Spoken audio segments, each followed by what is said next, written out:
welcome to College Football Prime Time presented by Applebee's. And in the 75th season of Southeastern Conference football, we've got a conference game to kick things off this year. It's LSU, ranked number 2, opening with a conference game for the first time in 16 seasons, visiting Davis Wade Stadium in Starkville to take on Mississippi State. Hi, folks, and welcome to Starkville. I'm Chris Fowler as we begin another exciting year of Thursday Night Football. We know you share our enthusiasm for this time of year when everything is new and fresh and optimism is rampant and all the questions are unanswered and the slate is clean. And we sure have a great slate for you this season on Thursday night. You'll see national title contenders like LSU tonight, USC on Thanksgiving, West Virginia, Louisville, Virginia Tech. You'll see A&M at Miami. You'll see Florida State at Wake Forest, just to name a few games. Now, for many years, the mainstay on Thursday night, my partner has been Kirk Herbstreit. He worked with Mike Tirico for years, but this year Kirk's responsibilities are many, but they've been streamlined. He'll focus on College Game Day and on the ABC primetime game. So filling those big shoes, we brought in 2 superstars. The less heralded half of the Pony Express, Craig James, and the Miracle Man, Doug Flutie. These guys were teammates with the Patriots. You see them as teammates in the ABC studio with John Saunders. Great to join the Thursday Night Save, you guys. It's awesome to be a part of this atmosphere on Thursday night. I'm glad to be here and glad your hair's still on your head. The hairline's gone a little different, though. Oh, the busting begins already. Well, the question tonight, one of them is LSU. Now, they lost, of course, the top draft pick in the draft, Jamarcus Russell. 3 other first-round draft picks. Has ever happened? A team that's lost all that has been ranked number 2 the following season. Are they really that reloaded, or are they a little bit overrated? Not overrated at all. They are reloaded and ready to roll on defense especially. The only variable is the quarterback position. Matt Flynn filling in for Jamarcus Russell. The team believes in him. Even Glenn Dorsey, the nose guard. Glenn says defensive tackle loves him. Loves his confidence, his attitude, the whole bit. He's ready to roll. And this coaching staff and team believe in their defense that's going to allow that offense with a new offensive coordinator and Gary Croton to kind of come together. So as long as you have Glenn Dorsey, one of the best defensive players in America, it's going to be a treat to watch him tonight. As long as you have him over there, Flynn's okay. That deep is so fast and so nasty and so deep as well. Mississippi State, they know the challenge is monumental, but it's a tough uphill fight in the SEC. 9 wins in 3 years for Sylvester Croom is not really enough. He says it's no longer a time for excuses. They need to get it done. You know, they showed improvement at the end of last year. Everyone is buying into Coach Croom's system.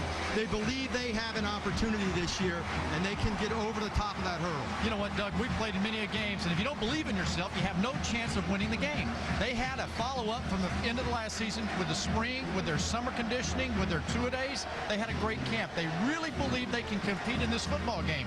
They don't know that they can win it, but they think they can compete. And that's what we want to see tonight. Are they able to compete with one of the best teams, certainly in this conference? Well, their stated goal is to get to a bowl game this year. Can they shock the world to open the season? We begin to quench your thirst. A great season of Thursday football begins with the Bulldogs and the Tigers.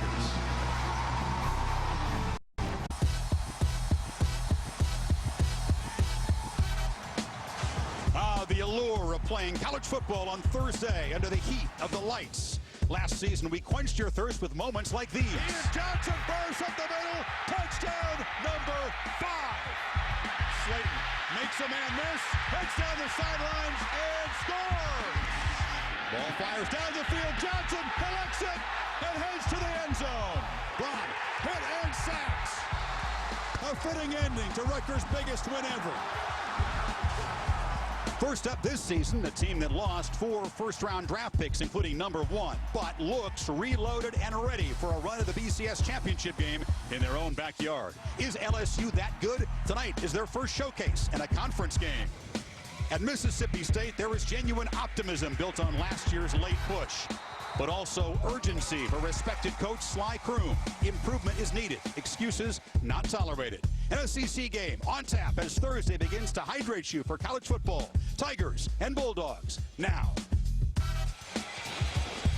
And welcome back to Starkville. The humidity hanging in the air, along with anticipation for the Bulldogs and the Tigers. It's been a drought down here. It was a rainy day, some thunderstorms. Thankfully, no rain right now. Let's go to the sideline. She's happy about that, Erin Andrews. Certainly am. Well, Chris, Thursday Night Football had the pleasure of being in Starkville last year as Mississippi State kicked off their season, and their head coach, Sylvester Croom, admitted to us yesterday last year he had to sell his team on confidence. This year, that's not the case. Mississippi State's players have told us the experience, the attitude, the work ethic, the psyche is night and day from where it was last year. Why? The players said Kroom has finally weeded out the guys that don't want to be here, and the ones that are on the field tonight want to change this program. The word trust was thrown around. So much so that Mississippi State quarterback Mike Hennig said, we have so much trust for Sylvester Kroom. The ones that don't have dads in Starkville, we call Kroom our father. They sure do, Aaron. It's been a quiet offseason, just the way you like it if you're a coach. LSU won the toss, deferred so. Josh Jasper will kick off. Remember the rule change this year. That end zone is 70 yards away. They'll kick it off from the 30, 5 yards further back. You'll see a lot less touchbacks and a lot more returns. I think it changes the game considerably. We'll find a lot of return men that normally wouldn't be back there, but because they're so explosive, we'll see some big returns. And there is Derek McGee. He's the free safety for Mississippi State, a very good kick returner. LSU last year, not very good in this department. And now there's a lot more coaching involved in the kickoff coverage. You'll see better athletes than ever before.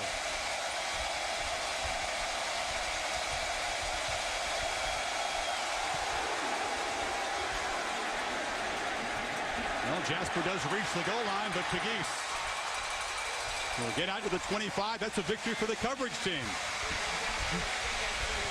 Well, let's meet the Mississippi State offense. It's Miss Mississippi. Taryn Fauché has the honors.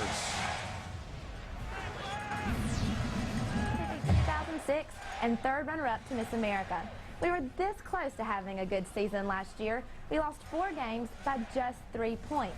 But with a veteran offense led by center Royce Blackledge, we're sure to have more time to pass to those speedy receivers like Tony Burks and a lot more time to run for Anthony Dixon.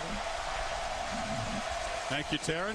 That offensive line will be under pressure. Mike Hennig is the quarterback. He throws on first down. He tries to get it to Anthony Dixon, their fine 240-pound running back. But Chevis Jackson, the corner, was right there. LSU fan, political pundit, talk show host James Carville has the Tigers lineups. The defensive line will be anchored by Tyson Jackson and All-American Glenn Dorsey, who hails from Gonzales, Louisiana, 12 miles from our hometown of Carville, Louisiana. Our linebackers, Luke Sanders, Dewey Beckwith, Ali Highsmith, and secondary is Chevis Jackson and Jonathan Zeman. And they'll give it off to Dixon on second down, fumbles the football, it rolls out of bounds. The Bulldogs will keep possession after a short gain. Craig Stelz was there to force the fumble of Dixon. Watching pregame, the number one thing that came to my mind in this was, Doug, they've got to have speed. Mississippi State's got to adjust to the speed of LSU. Look at the defender coming back into the running lane. I'll tell you what, that's the one thing Mississippi State can't have happen. Turnovers, penalties, mistakes. That's the stuff that Coach Kroom has thought he has rectified. Well, you find out against a defense this good under the bright lights, not under scrimmage. Arnell Stallworth joining Dixon in the backfield, third and long for Hennig. They handle the pressure pretty well, but a miscommunication. He was looking for Brandon McCray, Curtis Taylor in coverage, and a 3-and-out for this Bulldog offense. I'll tell you what, though, they did handle the pass rush in both instances. They picked up the rush, gave Hennig time to throw the football. You're an optimist. You got to be if you're Mississippi State tonight. Blake McAdams, the junior, a 3-year starter at punter, will boot it to the dangerous early Doucette. The Tigers' proven wide receiver, also their punt returner. The snap is high, fielded by McAdams. And Doucette takes it at about his 31. Good coverage. So the Tigers take the field, and here's Mr. Carville to help you meet them.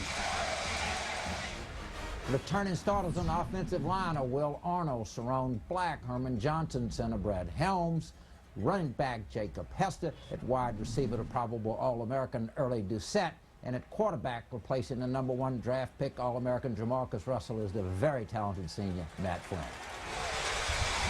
James, he is talented, but he is unproven in pressure situations. So we'll begin to find out about the guy who takes over for Jamarcus Russell. I formation. That's Doucette in motion. And a pretty basic play for the first snap of the season for LSU. It's Hester up the middle. Here's Taryn with that Bulldog defense. We had to replace 6 starters from our defense last year, but Titus Brown is one of the best defensive ends in the Southeastern Conference. You may just see Titus in LSU's backfield all night long. The linebackers are fast, led by Jamar Chaney, as is the secondary, where Derek Pegues is one of the best in the SEC. They tried to upgrade the speed by shifting some guys to different positions this year. Almost a 5-yard gain for first carry, and this time Hester is clobbered in the backfield.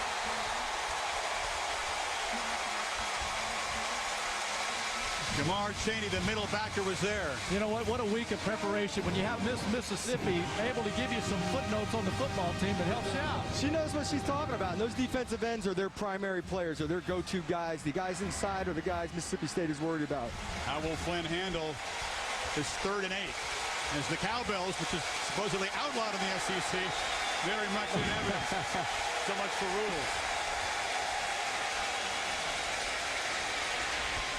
Flynn fires complete. In the Mississippi State territory is Chris Mitchell. First big test on 3rd down there, Chris. First big test. Flynn steps right up in the pocket, delivers on the in route. It was man-to-man coverage, great protection. 17 yards, they beat Anthony Johnson. 3rd and long. Mississippi State will not have that many opportunities tonight for LSU's offense to get off the field that quick. You see how dominant LSU recruits the state. They lock up their home state like no team in college football. This is the veteran Hester up the middle for about 4. Jesse Bowman on the stop. Not a good sign that LSU is able to get interior runs for 4 or 5 yards on 1st down. And it's against an 8-man front there. They brought the safety up in the front. There was an 8-man front, so you can't block everyone, and they still got. There's a lot of cat and mouse and uncertainty taking place right now on both coaching staffs, trying to figure out during the offseason how these teams have changed. You're seeing Jacob Hester, who's been mostly a fullback in his career, but is a solid runner, a veteran. Miles likes that aspect on the road. This time Flynn keeps it. He's an excellent runner, near 1st down yardage at the 36. On the last time they ran this read play, he handed the ball off and maybe could have kept it. They come back to the read play. This time he keeps it, makes a nice little run. That's the kind of Gary Croton offense. And Croton said that Flynn runs a lot better than you think. This zone read is an excellent play. Some quarterbacks that we've seen, Vince Young really brought it on when Vince was so good, but he's just a freak of nature. And we see what Pat White does with it in West Virginia, and it's a great tool to have to really spread that defense out. 3rd and short. Flynn not the arm of Russell, but he's quicker for sure. Tight end Dixon in motion, but they hand it off to the veteran Hester, who plows for a 1st down. Quinn Johnson, the fullback, nice lead block. Yeah, in short yardage situations and in 1st down situations, Mississippi State looks like they're really selling out to stop the run on 1st down there in short yardage. So there might be some play action coming on the 1st down. Where do you take your first shot to Doucette? Right here. Yeah, it was a passing game that led LSU to a 35-0 lead a year ago, 20 minutes into the game. Russell couldn't miss. To begin tonight on the ground. Hester again, this time very short game. Gary Croton's trying to set up that Mississippi State defense. He's being very methodical, very patient. You see the trend that they have on offense right now. Pound the football, and that Doucette opening probably comes on play action. And right here, as you enter the red area, this is the vulnerable area. This is where you hit the big play and go for the end zones. Flynn fires over the middle, threw it into traffic. He was looking for Doucette, the man that he spent so much time this summer throwing to day after day. They acquired the nickname Salt and Pepper. They're not the original, though. No, I understand. That Pony Express backfield had a little nickname. I just wanted you to know, back 50 years ago. Flying down the field in this half shirt. Here's a chance now for this Bulldog defense on 3rd and 9. They're not in very comfortable field goal range for Colt David at this point. 9th play of the drive.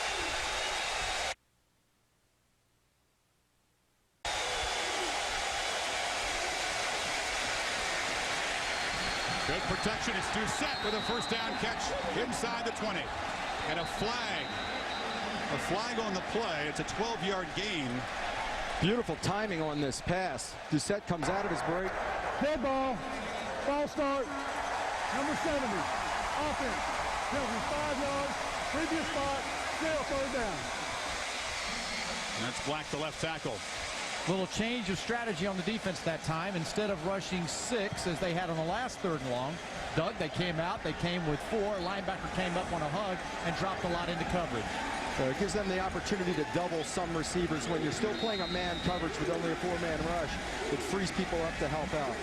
We'll see on 3rd and 14 if they try to pitch it downfield to get the first down. An incompletion, and they're not really in field goal range.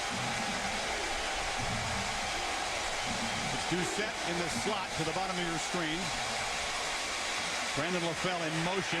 Flynn flushed. Fires downfield. Broken up. Keith Fitzhugh broke it up, intended for LaFell. Is there a flag? Looked to be a very marginal play. They don't throw the flag. They picked it up. He had that left hand on his back just as he broke for the ball. I thought it was going to be picked off at first. When Flynn threw this ball, the closing speed on the play is excellent. Watch the left hand. Is it on his back? It's a great play on the ball.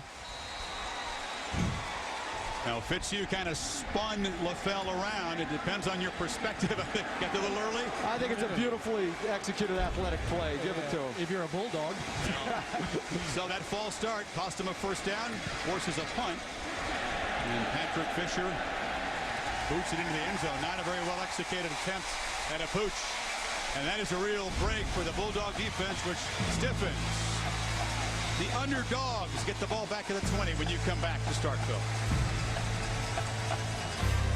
A disastrous start to their game in Baton Rouge a year ago.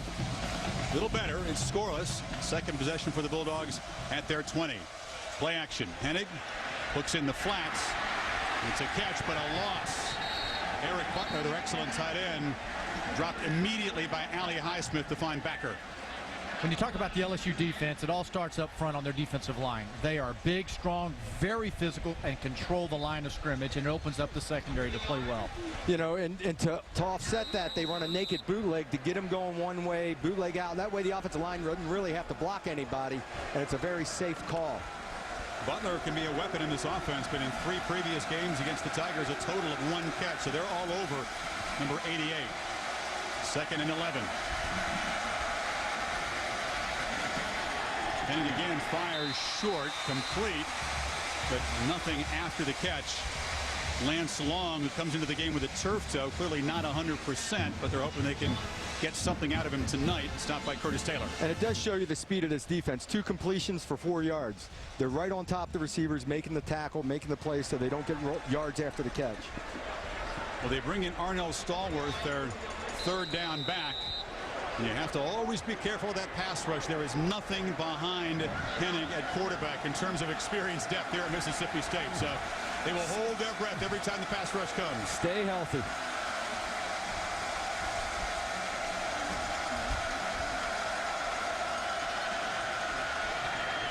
Over the middle, intercepted. A diving interception at midfield by Danny McCray. True freshman, first college game pick. And it really all, again, starts up front. If you put pressure on the quarterback and make him throw the ball, this ball here, Hennig had no idea where he was trying to throw the football. There was a weak side blitz coming off the edge. Ali Highsmith gets in there and lays a lick on him. The ball's, he has to pull the trigger. So he pulls the trigger, tries to force it in there, and the receiver stopped on him. Talk about LSU reload, and they keep bringing talented guys like McCray into the fold. Tigers will have the ball at the state 45 when we come back. That character is Stephen Dill Lee. Students have been known to rub that statue for good luck if they're trying to pass the test. Get good You credit. think the team rubbed it today coming into the stadium? It's not luck. It's a little bit of self-destruction at this point. The turnover sets up LSU at the 45-yard line. But they need all the luck they can get tonight. You're right. Hester running through tackles, banging his way inside the 30. 16 yards for the senior. It's amazing what a momentum shift turnovers are in a game. Mississippi State wondered what type of offense Gary Croton, the new coordinator, would bring at them tonight. Right now, we're not seeing so much of the Croton wide open get after it. We're seeing a little bit of that old Les Miles, Oklahoma State down to my formation. You see a blend of styles tonight. Hester, a very effective runner. He's a pretty good pass catcher, an excellent blocker, with an NFL future. Again, the keeper to the 25-yard line. Let's go to Reese Davis. All right, Chris, as expected, the Steve Kragthorpe era off to a flying start at Louisville. Louisville taking on Murray State, and the Racers do have a touchdown when Anthony Allen goes in, put the Cardinals back up 14-7. Then Brian Braun with his second touchdown pass of the night to Gary Barnidge. Trust me, and Louisville is rolling over Murray State. Not a real big test. We will see the Cardinals twice on Thursday at West Virginia and home against Rutgers. 5 yards by Flynn on the first. So this is Keelan Williams, the speedster, with his first carry of the night. Finds the corner, gets a first down. Nice block by Doucette, but you see the quicks of Keelan Williams, the guy lit up the Irish defense in the Sugar Bowl. And, you know, one of the more dependable players on Mississippi State's defense, backside 54, Titus Brown. He has to be the guy to stay at home. Brown comes hard inside, lost containment, plays over with. This is basically a naked bootleg pitched to the back and leave the guy on block and go one-on-one with him, and the speed of LSU wins again. And Williams is their speediest back. 100-yard game against Notre Dame in the big win. The game that really propelled LSU to a preseason ranking of #2. Dixon, the tight end, in motion. Williams, the stutter step. Short gain, he's hammered at the 10. By Jamar Chaney. They'll rotate backs in. They like to use a committee. That's the preferred style here. So after Hester uses his physical style, here comes the quicker Williams. And absolutely wears out a defense. When you have a running back by committee, guys who are unselfish, get their 8, 9, 10 carries each, boy, just pounds that defense. They've got to go full speed every play on defense. Tailback is Williams on 2nd and 8. Doucette in motion. Play action. Pressure. Flynn fires incomplete. Coming on the backside was Titus Brown. He leveled Flynn. Not fooled by the fake. You know, this is a true naked bootleg here. Great job by Titus staying home. He might still be in the pocket. What do you think about grounding on that? He might still be. No, the ball's past the line of scrimmage. You're tough on quarterbacks. Always. Don't let that edit man in your head as a there you go. Get too started. Great defensive play staying home. You know, Flynn just 1 for 4 for 16 yards to start his second career start. Third down, off the hands of Hester. Might have scored. Chaney, the linebacker, and once again, Kroom's defense stiffens. May have scored, but I believe that's one of the hardest catches for any receiver to make, particularly a back out of the backfield. But what about the job they did defensively of plus 45, LSU gets the ball and they bow their neck. They bow their neck, force the field goal attempt, and I'll tell you what, right there, you need a couple breaks like that. Okay, the ball's dropped. It was a difficult catch, ball a little bit on the back shoulder. They'll take all the breaks they can get. Flynn is the holder for Colt David. It was 8 of 13 last year. Line drive kick. And LSU with a 27-yard field goal on the board. But that's a victory for Kroom's defense after the turnover set up LSU in state territory.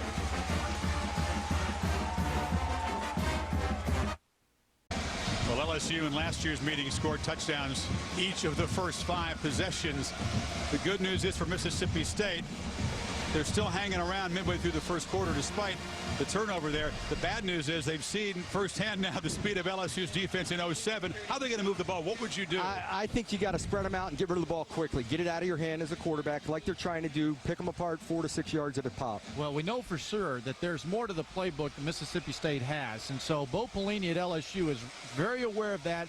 So they're really studying right now. They're going to expect a lot of things to come their way. Mississippi State, while the defense is playing well, they better pull something off offensively. We'll see if they can get a special teams play as Josh Jasper boots it. Big East takes it this time at the 8-yard line. Tries to muscle straight ahead, and he'll go to about the 27, and that's where Hennigan Company will take over. A 30 and 30 update back to the studio in Reese. All right, Chris, news tightening in New York in the pennant races. The team feeling the heat, the New York Metropolitans. Phillies beat the Mets 11-10. Oh, happy day for Philly when Chase Utley knocked in the winning run. That finished off a 4-game sweep, and the Mets lead over the Phils 2 in the NL East. Meanwhile, the Red Sox get swept by the Yankees. Robbie Cano doing twice the amount of yard work. 5-0. Yankees lead the wild card by a half game. AL East, 5-game deficit now, guys. Reese, thanks. I'm impressed you got anything left in the tank after 25 hours. Here's Dixon, the power back. Hurdles a man, gets 3 hard-earned yards on the left side before Alexander stops him. Well, Saturday night, ESPN and ESPN2 team up to bring you 2 college football games featuring ranked SEC teams versus Big 12 visitors. Georgia gets Oklahoma State's fine offense between the hedges at 6:45 Eastern on ESPN2.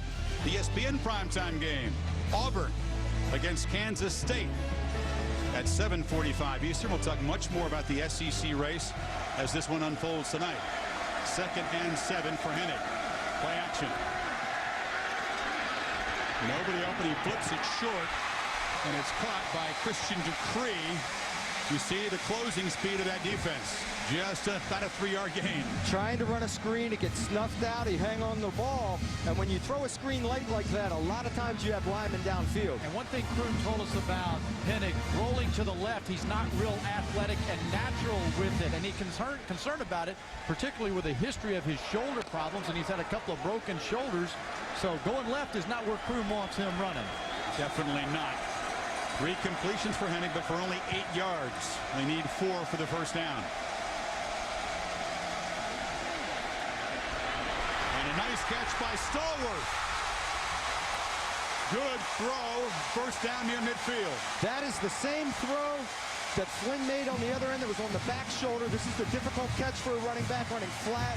A very small margin of error for the quarterback, and he puts this ball right on the money out in front. Reach out and catch it and turn the corner. He beat Highsmith, the athletic linebacker, for a 13-yard gain. Stallworth comes in for Dixon in passing situations because of his hands out of the backfield, trying to use all the talent they have in the proper ways at Mississippi State. First down of the evening for the Bulldogs. Dixon, the lone setback. A bunch of receivers on the right side. They're blockers for Dixon, who crosses midfield. 240 pounds. Sly says he's the real deal. Maybe not 4.4 speed, but plenty of power and quick enough for 240 pounds. Well, Sly told us there are 3 different levels there. You know, you're really good, or you're great, or you're an elite player. He would be elite, Dixon would be, if he were in that 4.4 range. That's how good he is. He's a sophomore, much improved over last year, eager to prove how much he's grown as a player. He didn't play well against LSU, really came on late in the year. Had a big game against Alabama in that win, and he gets it again.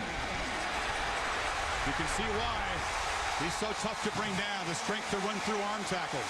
You know, 3 times in a row now, they've done an excellent job, Mississippi State, of blocking them up front and creating a hole for their strong back to put his shoulder down and run and pick up positive yards. 3 straight running plays, very well blocked.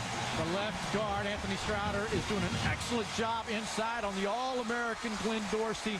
Man-on-man, no penetration, and that really good defensive line not stepping up right now at LSU.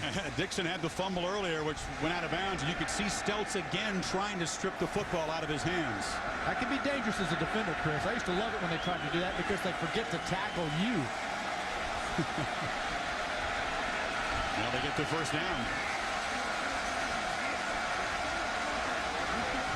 A throw on first down. Hennig pressured, flushed, fires, and doesn't quite have the arm to get it there.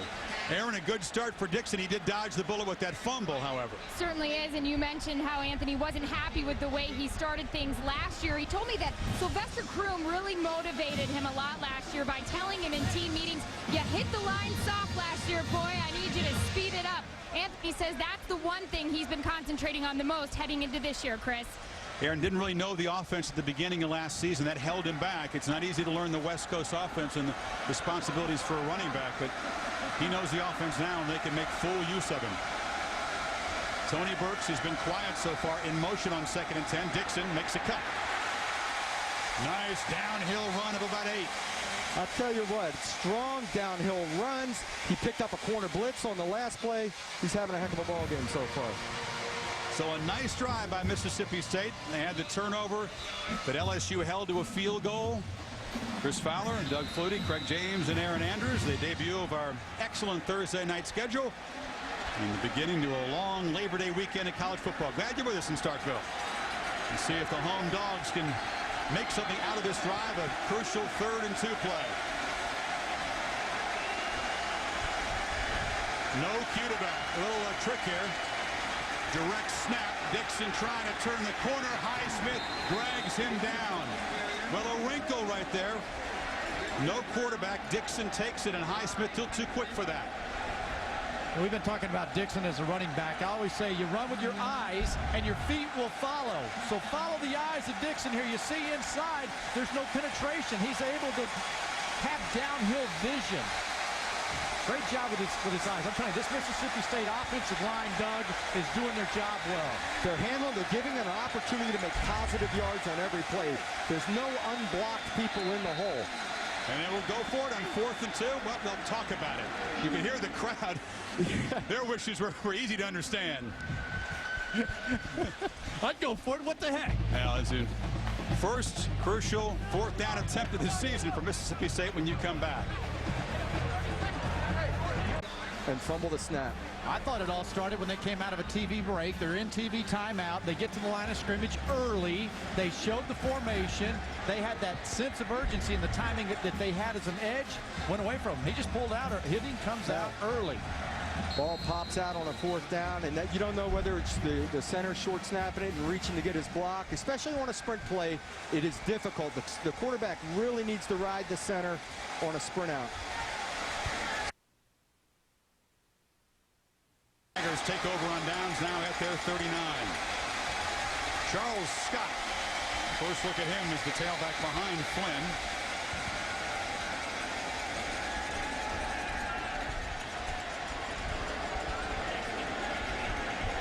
And we're in a change of possession. The play clock just 15 seconds out of a timeout. That's not in effect with this snap. I know you recognize this formation. This is that old Nevada play. That pistol offense, no quarterback in front of the tailback deep. A lot of folks using this, and this is Scott. Puts the head down, knife straight ahead for a short game. He's the sophomore. Part of that running back rotation. Look at the big guns coming out of that jersey. Looks like you're ours, man. I'll tell you, you had a good offseason, Chris. Don't start. You show up at the meetings and you got some hammers. The second career start for Matt Flynn. We talked about that Beach Bowl against a very complacent Miami team a couple of years ago. He had relief duty in the SEC championship game that year, a loss to Georgia. But this was a big moment for him tonight. Kind of a slow start. Now he's got to deal with the driving rain. 2nd and 5. There's a little option. Flynn gets into Bulldog territory and gets a first down. We've seen a few design quarterback runs. That's the second time we've seen the option.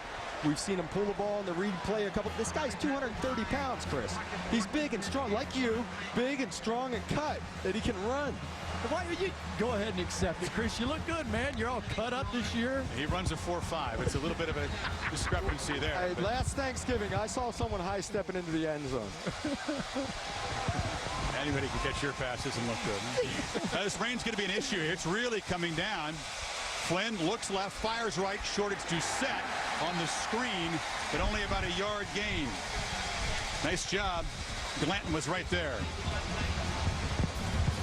Aaron, I thought they had outlawed the cowbells here. They seem to be fracturing the rules set down by the SEC. Yeah, funny how that works, huh? Out front of the stadium here, there are signs everywhere that says simply if you bring your cowbells into the stadium, they will be confiscated. In 2002, the SEC conference, they said, look, if the opposing coach complains about it, the home team will be penalized. I've asked a few fans, and they said it's simple as just putting the cowbell in your back pocket. So I think Flutie and Craig have some of theirs upstairs. Have you heard them?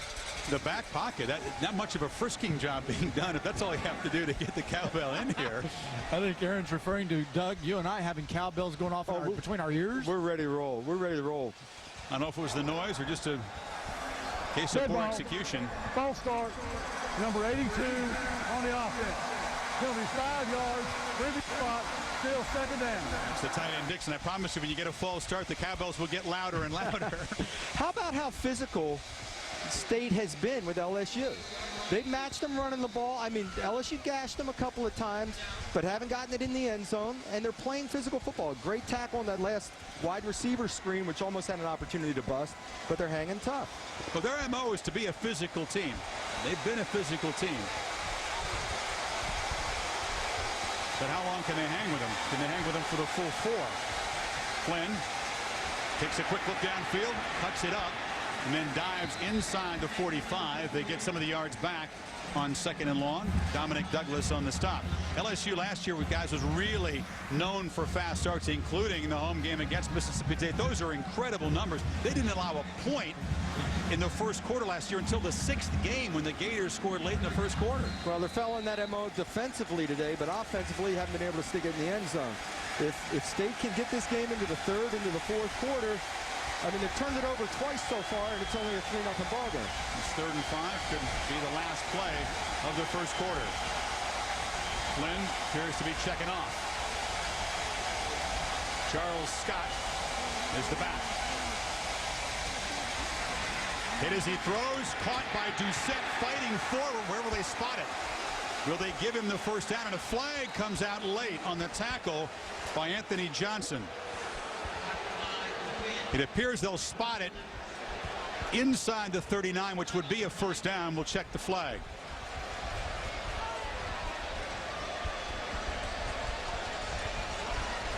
Doucette, the guy that Flynn will look for in clutch situations tonight, and just about every game. Face mask, inadvertent face mask, number 11 on the defense. Penalties 5 yards from the end of the run. We will have 1 on-time down for an accepted penalty at the end of the quarter. So the first down, then the 5-yard penalty on Johnson, and there'll be an untimed play to finish off the first quarter. I would say if I were coaching Mississippi State right now, they have to stay focused. It's not a 30-second game. It's not a 12-minute game. It's a 60-minute contest, fellas. And if you don't stay focused, you will get beat on a play. And again, turnovers and penalties in crucial situations, not just crucial situations, anytime. You have to minimize that just to give yourself an opportunity to win or be in the game with a team like LSU. You're the big underdog. All penalties and turnovers seem to be crucial. So on first down, a handoff and big hit. Busting through the line there. Jesse Bowman clogged it up. And then Damon Glanton, the safety, was there. So that is the final play of the first quarter. Not a dominant start for LSU. Sylvester Croom's underdogs hanging in there, but the Tigers on a march, up 3-0. State, both our partners here have kids in college. So here's a little insight. What's going on behind the scenes there? Do you really want to call the top bunk? There's not much headroom there. And this is the favorite activity on campus for the males, right? All right, my daughter can stand on her top bunk. She's so short, she stands on her top bunk and still doesn't touch the ceiling. Well, the folks came in full of hope and optimism for this season. What they've seen so far is their Bulldogs team hanging in. LSU's been in state territory all 3 possessions. Only have 3 points so far. Flynn pressured. Trying to buy time, flips it incomplete, just close enough to Doucette to avoid the flag, and he got hit after the play by Dominic Douglas. Our Dr. Pepper SEC update is a look at the very competitive West Division. The standings a year ago, it was Mississippi State losing to Ole Miss in the finale to finish in the basement. LSU, of course, behind Arkansas. Later on, we'll have the predictions for this year's SEC race.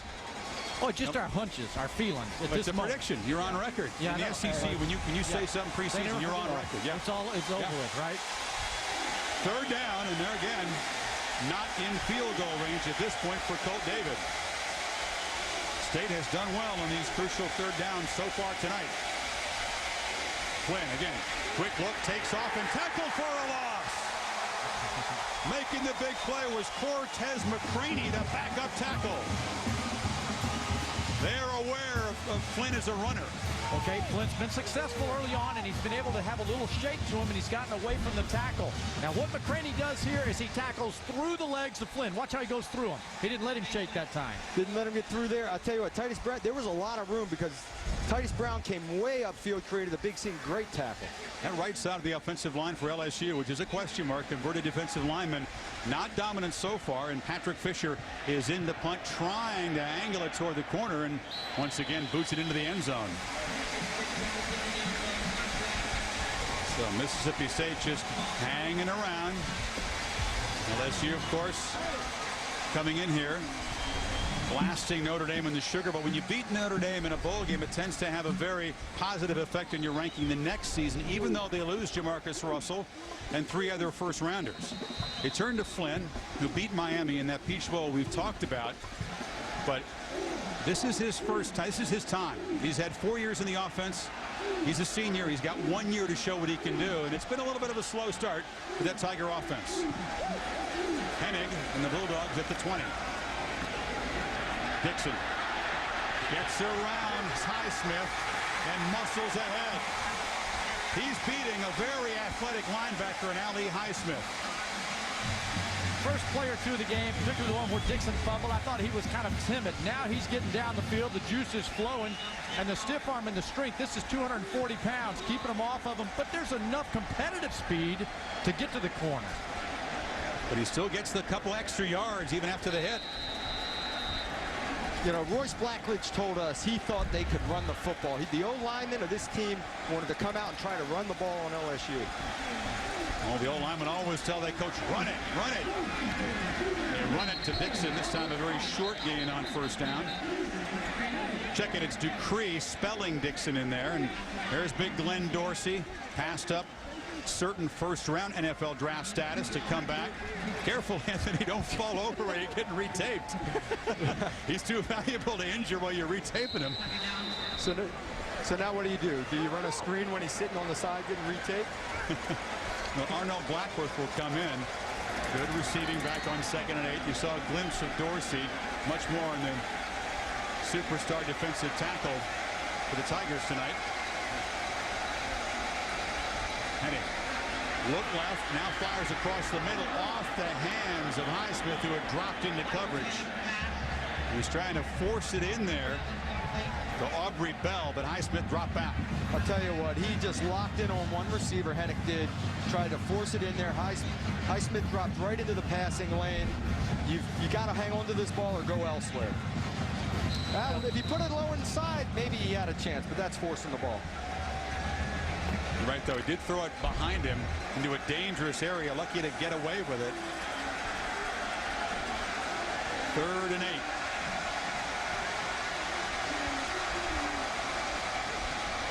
Oh, shovel pass. And Dorsey was right there to deliver the blow. Not fooled. Dorsey said one of the things he's worked on this offseason is how to use his hands. Watch Dorsey, 72 with his hands.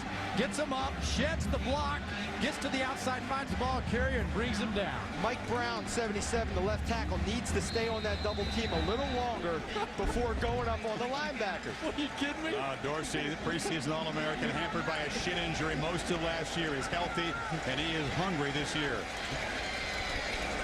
Blake McAdams to punt. The flag is down. And this punt pretty short. Bounces will roll as Doucette lets it go to the 22. Now we'll check the flag.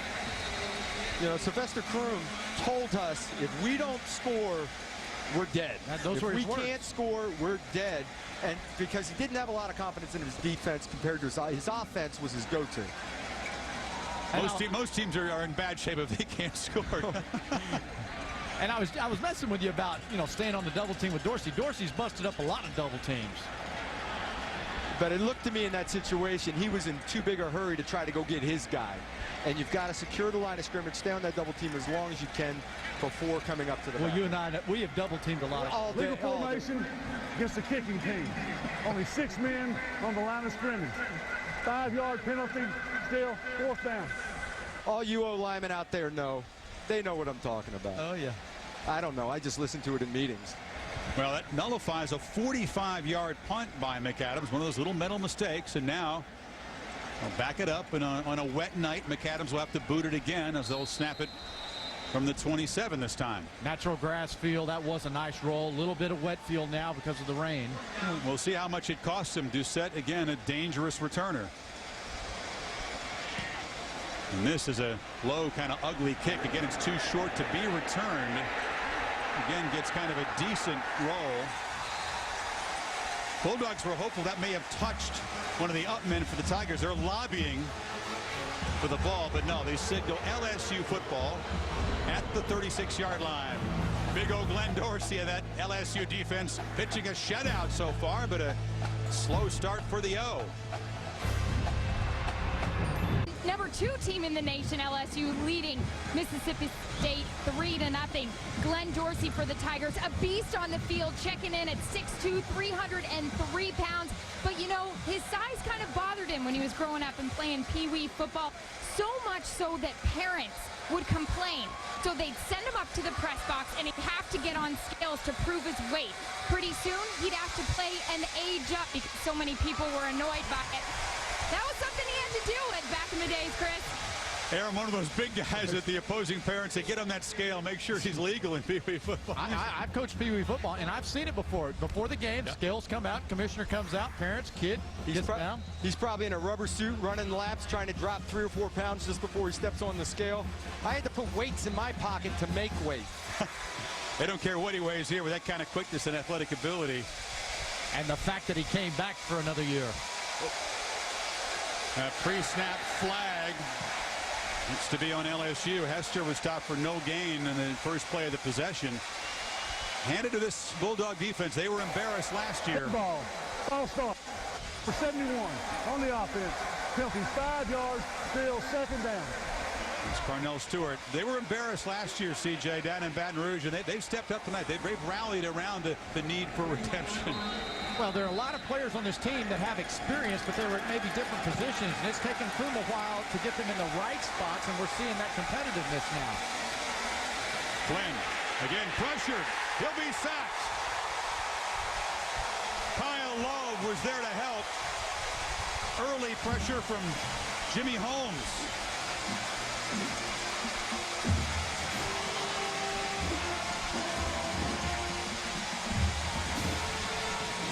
More pressure from that defense, and Flynn has struggled in his second career start. I tell you what, they went to that 3-man line he was talking about and got to the quarterback. Carnell Stewart is really getting worked over by Titus Brown, who has a lot of experience on the outside. On 3rd and 17, Flynn again pressured.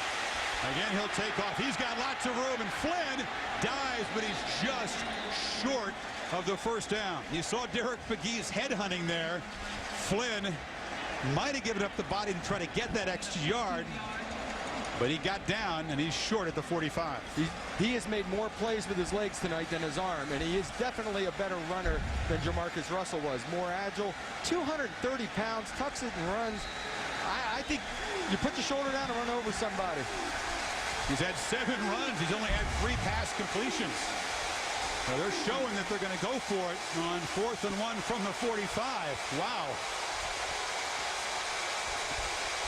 Is it a bluff?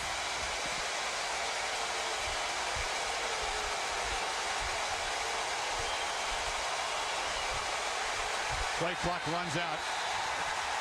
They take a timeout just before the play clock expired. They were hoping to induce the false start for Mississippi State. Let's hold on here. Did they get the timeout before the flag came in?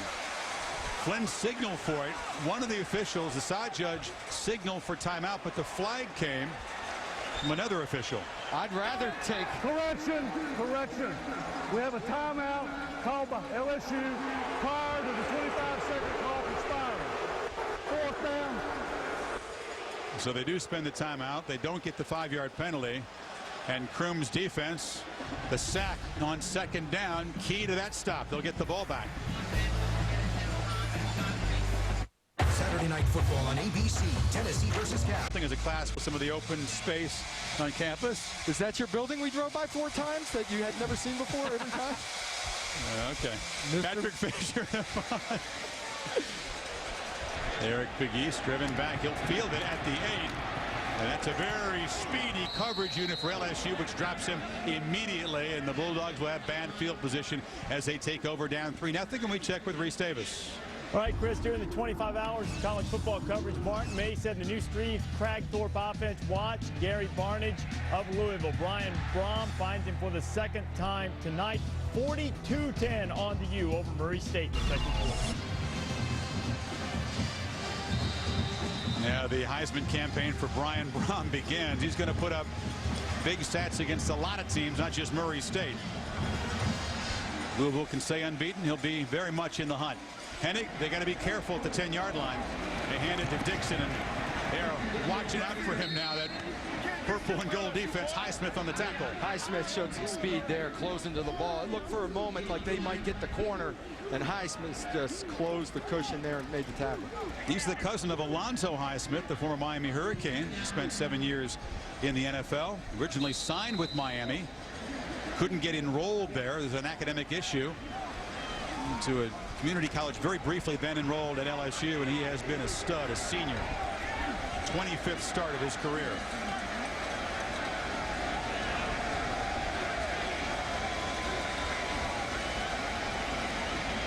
Hennig will take a deep shot on 2nd and 10. They got one-on-one coverage, and it's an interception.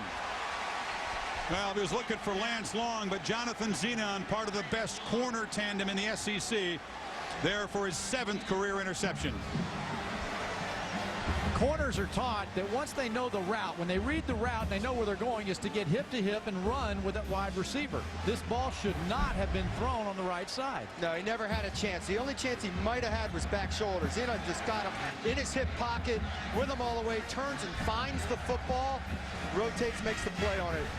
The only place is high and outside on that. It's probably an incomplete pass at best. 2nd interception to go with Hennig, along with a fumbled snap on that 4th down play.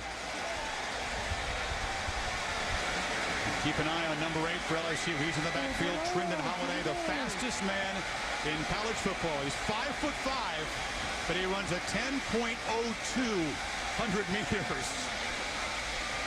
And he's got it. Doesn't have a chance to show the speed as Keith Fitzhugh, the strong safety, a good job staying at home. Yeah, he doesn't carry a lot of bricks in his pocket, that's for sure. 10.02, that's fast, fellas. Yeah, but you know, he's got some shoulder-up pads out there right now, Chris. Think he and Dorsey were on the same Pop Warner team? That's fast. I mean, look at him. Doug, you towel over I know that feeling right there. You'd know that feeling. You'd look down on that guy. I like those guys in the huddle. He will make an impact throughout this season. Took a kickoff back against Arkansas. He's very deep in the I formation on 2nd and 7. They get it to him. And look at the burst to get around the corner. It's a short game, but it could have been a loss. Boy, it looked like he was almost ready to put his foot in the ground and just break it all the way back to the left at first. Stuttered his feet and still got the edge. Not for a lot of yards. You like to get him in space, though, not running toward the boundary. Yeah, if I have him in the backfield, I'm spreading out the offense a little bit more than this. Titus Brown, 54. Mississippi State's playing a heck of a game. It's taking 2 or 3 guys to contain him right now. He's getting the better of Carnell Stewart, that new right tackle, isn't he? You see the wheels, though. Look forward to seeing Holiday make an impact this season. On 3rd and 6, here comes the noise. Flags down before the snap. We'll see if LSU's going to complain about those Cowboys. As Aaron said, they have the right to do so. It could be a penalty. As a coach, you're not concerning. You need somebody else to worry about that and go address it. And maybe someone will at halftime. Sort out the flag. LSU tonight's been driving just near field goal range, but not quite. Ball start. Number 9 on the offense. He'll be stopped up the previous spot. Still 3rd down. That was early to set. It'll make it even 3rd and longer. This will be a lot of fun. ABC prime time Saturday, presented by Southwest Airlines. It's a big confrontation between the SEC, Tennessee visiting Cal. The Volunteers embarrassing the Bears on Rocky Top. Jumped out to a 35-0 lead. Redemption is what Tedford and that talented Bears offense wants Saturday night. 3rd and 11 now. Flynn, this time he has plenty of time. Steps up, fires, and Doucette a fingertip catch has a 1st down inside the 25. Nice catch. It was great coverage on the play. There was a robber in the middle, a free defender hanging out, waiting to help. and Doucette runs through the coverage all the way out the back door. Flynn has time to wait on him to clear the mess and gets it to him. Yeah, what you'll notice that Mississippi State now has come with a spy robber on Flynn. Not bad coverage, just an outstanding throw, and a nice job of Flynn of stepping up into the pocket to buy the time. Very good poise in the pocket. Now, Flynn's only had 4 completions, 3 of them to Doucette as the salt and pepper tries to get things going tonight. I like this timeout. Go over to the sidelines. Don't let them come up and have a big play on you right now. Your defense, just remind them where they are in this game. Mississippi State has made a couple of clutch defensive stands, still just 3-0 against the #2 team. Of course, Tennessee will be the underdogs out in Berkeley, and Eric Ainge, Doug, has that broken pinky on his throwing finger. Now, he's going to start. Is that going to be an issue in your mind as the next quarterback? I really don't, unless he's thinking about it a lot, because you can numb that thing up. The only trouble is taking the snaps. The actual throwing action, that pinky doesn't touch the ball. So it shouldn't be that big of a factor unless he himself is thinking about it too much. Jonathan Crompton is a pretty good backup for Tennessee. Nate Longshore, the quarterback for Cal, has, I think, the best receiving core in the country to work with, and there's some inexperience in the Tennessee secondary. And you can know they're going to exploit that. They're going to try. Nate Longshore last year led an offense over 32 points a game, which led the Pac-10. I think Les Miles is going to be watching that game because he made some comments about the Pac-10. He tried to downplay him afterward. They made it a booster event when he kind of questioned USC's schedule. So Pac-10 folks say, all right, let's see how Tennessee does that in our part of the country. And this is the first game of the season. I believe right now LSU is really understanding what the pressure of being #2 in the country is all about. All of the hype and the expectations leading up to this game, they're not in sync. This is not the #2 team in the country right now. But when you're ranked #2, everyone else looks at you as a big game. It's huge. Mississippi State's been looking forward to this. They got a bullseye on their jerseys, LSU does, and Mississippi State's giving them their best shot. 1 field goal in the first 4 possessions. Stark contrast to the 35-0 start a year ago in Baton Rouge against the Bulldogs. Hester tries to run through tackles, gets a nice block downfield, and before he's shoved out of bounds by Pegues, a big gainer on the left side. Sean Jordan, the fullback, and Jared Mitchell, the receiver. Nice blocks. Tell you what, it looked like an 8-man front to me, and Gabe O'Neill came up and had an opportunity. #5 has an opportunity. Great block by the fullback. Fall back in, make the play. You got to make the play. This is the difference between winning and losing. You know, you're back, you make the right move, but you don't finish the play as a defender. Dwayne Bowe, first-round draft pick, was such a great blocker. That's expected at LSU. You better be able to block if you want to get on the field as a receiver. They use a power formation. Can the Tigers punch it in? 1st and goal. It's Hester piled up. Good penetration by the center of that Bulldog defensive front. Jamon Hughes, the middle backer, was diving in there as well.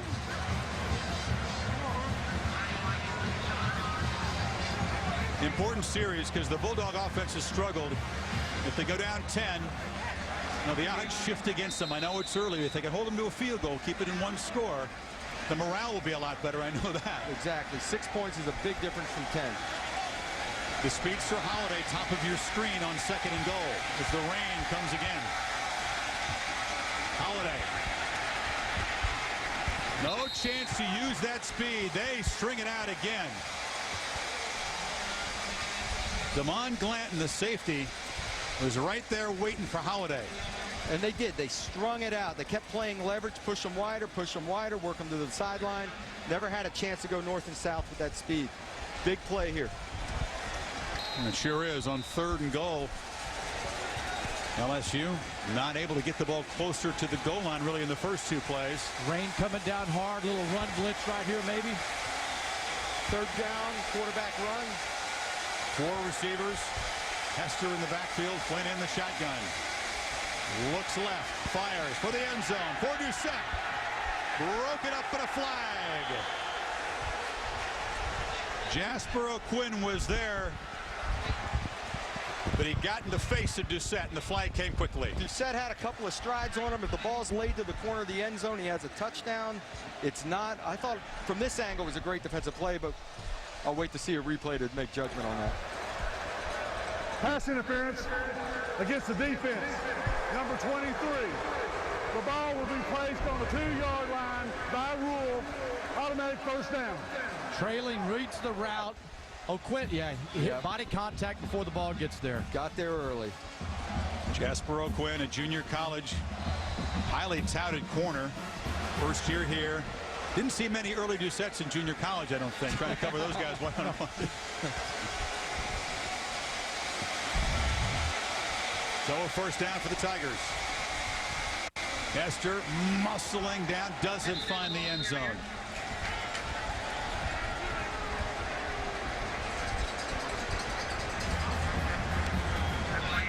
Avery Hannibal, the defensive end, on the stop.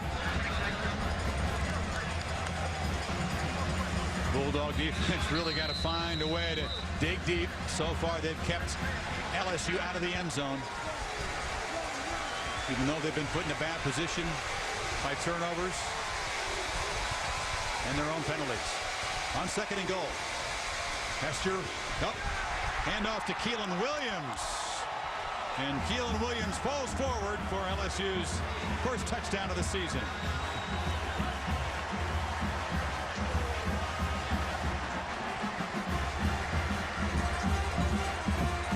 Good job up front as Lyle hit the guard.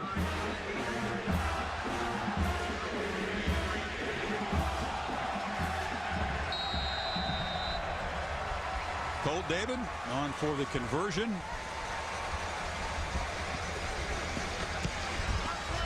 What a difference that interference penalty makes.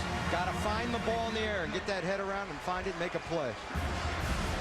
So a couple of interceptions have set up 10 points for the Bayou Bengals, who lead midway 2nd quarter in Starkville 10-0. Hit right guard 65. You're going to see the big man right here, how he comes around and he pulls and he finds 36, the linebacker, Jamin Hughes. Drive him in the end zone there. That's how you get there and score the football.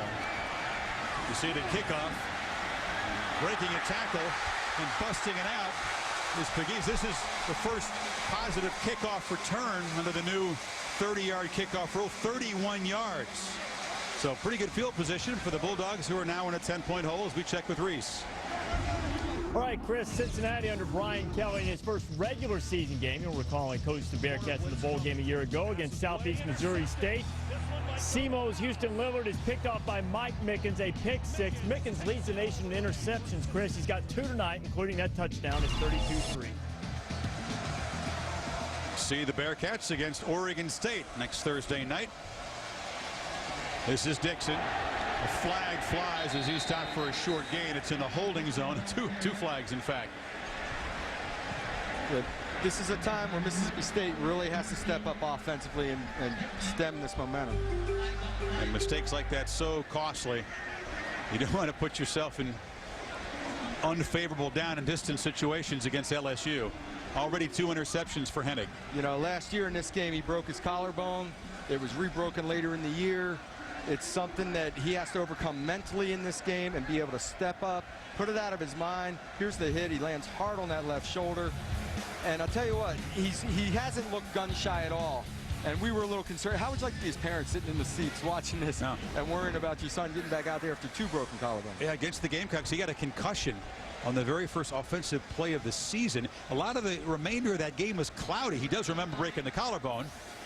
Came back, was part of a victory at Alabama, which is big for a guy who grew up in Montgomery.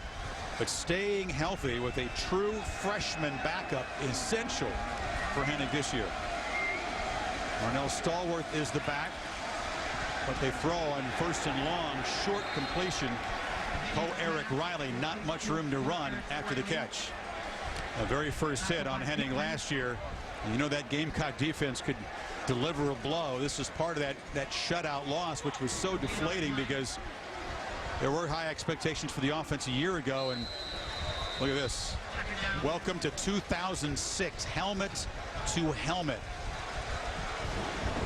Oh, Doug, that's why you're glad to be up here, isn't it? You know what? It was time to call it quits. Get me off that field. Brinkley is a hitter for the Gamecocks. Hennig fires over the middle. This one is complete.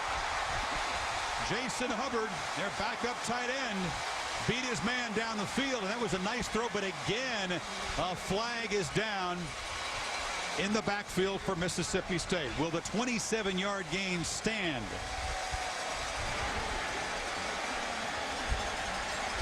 It's a personal foul against LSU, so yes, it will.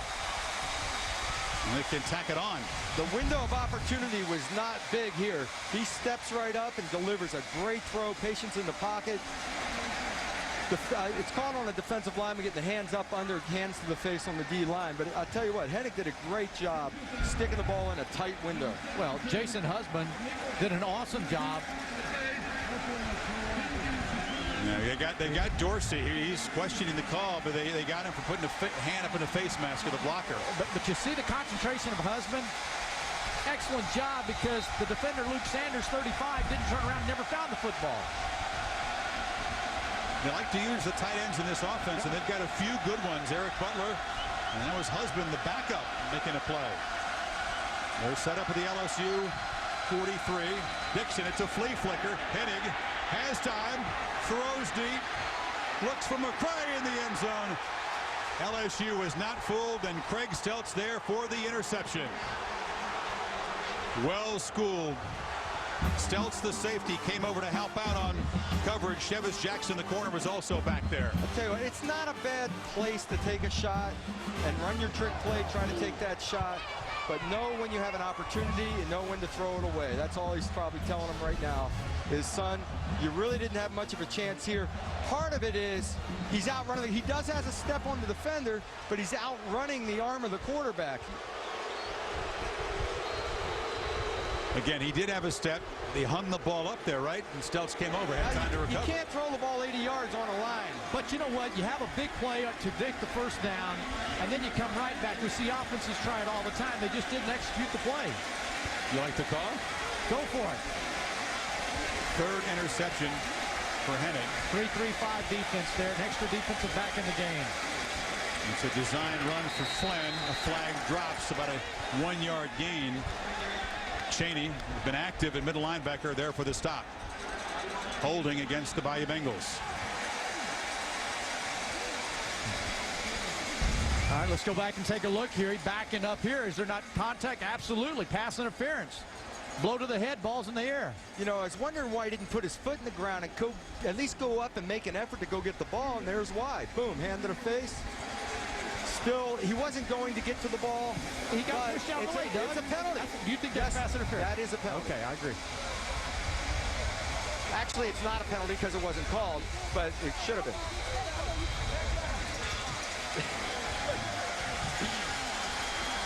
Now, this penalty was called, and it sets up LSU at 1st and 20 after the hold.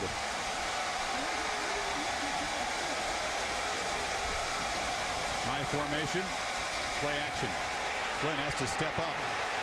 And he is going to be dropped near the goal line. Jimmy Holmes got him. Anthony Littlejohn helping to flush out. And what a start for this Bulldog defense. An excellent time to change it up defensively with your strategy. You come with a 3-3-5 defense.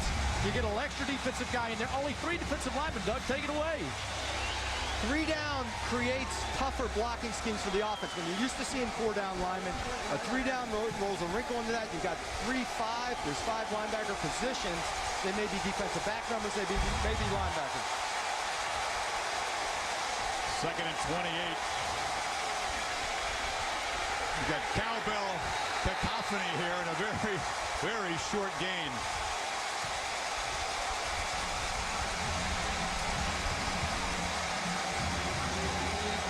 In addition to having more speed on the field, it changes it up. It becomes really like a 3-4 look. You're seeing what it looks like is to have a nose, 2 tackles, and then you got your 4 linebackers.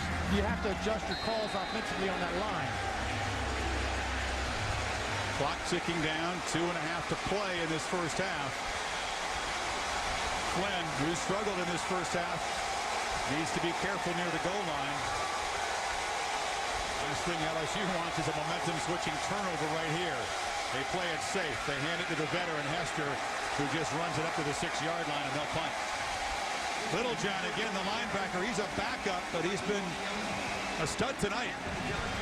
Boy, now that's why I'm glad that we get a chance to see the adjustment of going back to the way the game clock used to be run when you get late in the half, right? Clock stops on first downs. We're back to where you have a real legitimate chance at the end of a half. Yeah, well, they'll spend a timeout here to prevent LSU from running down the clock before the punt. Let's check with Reese.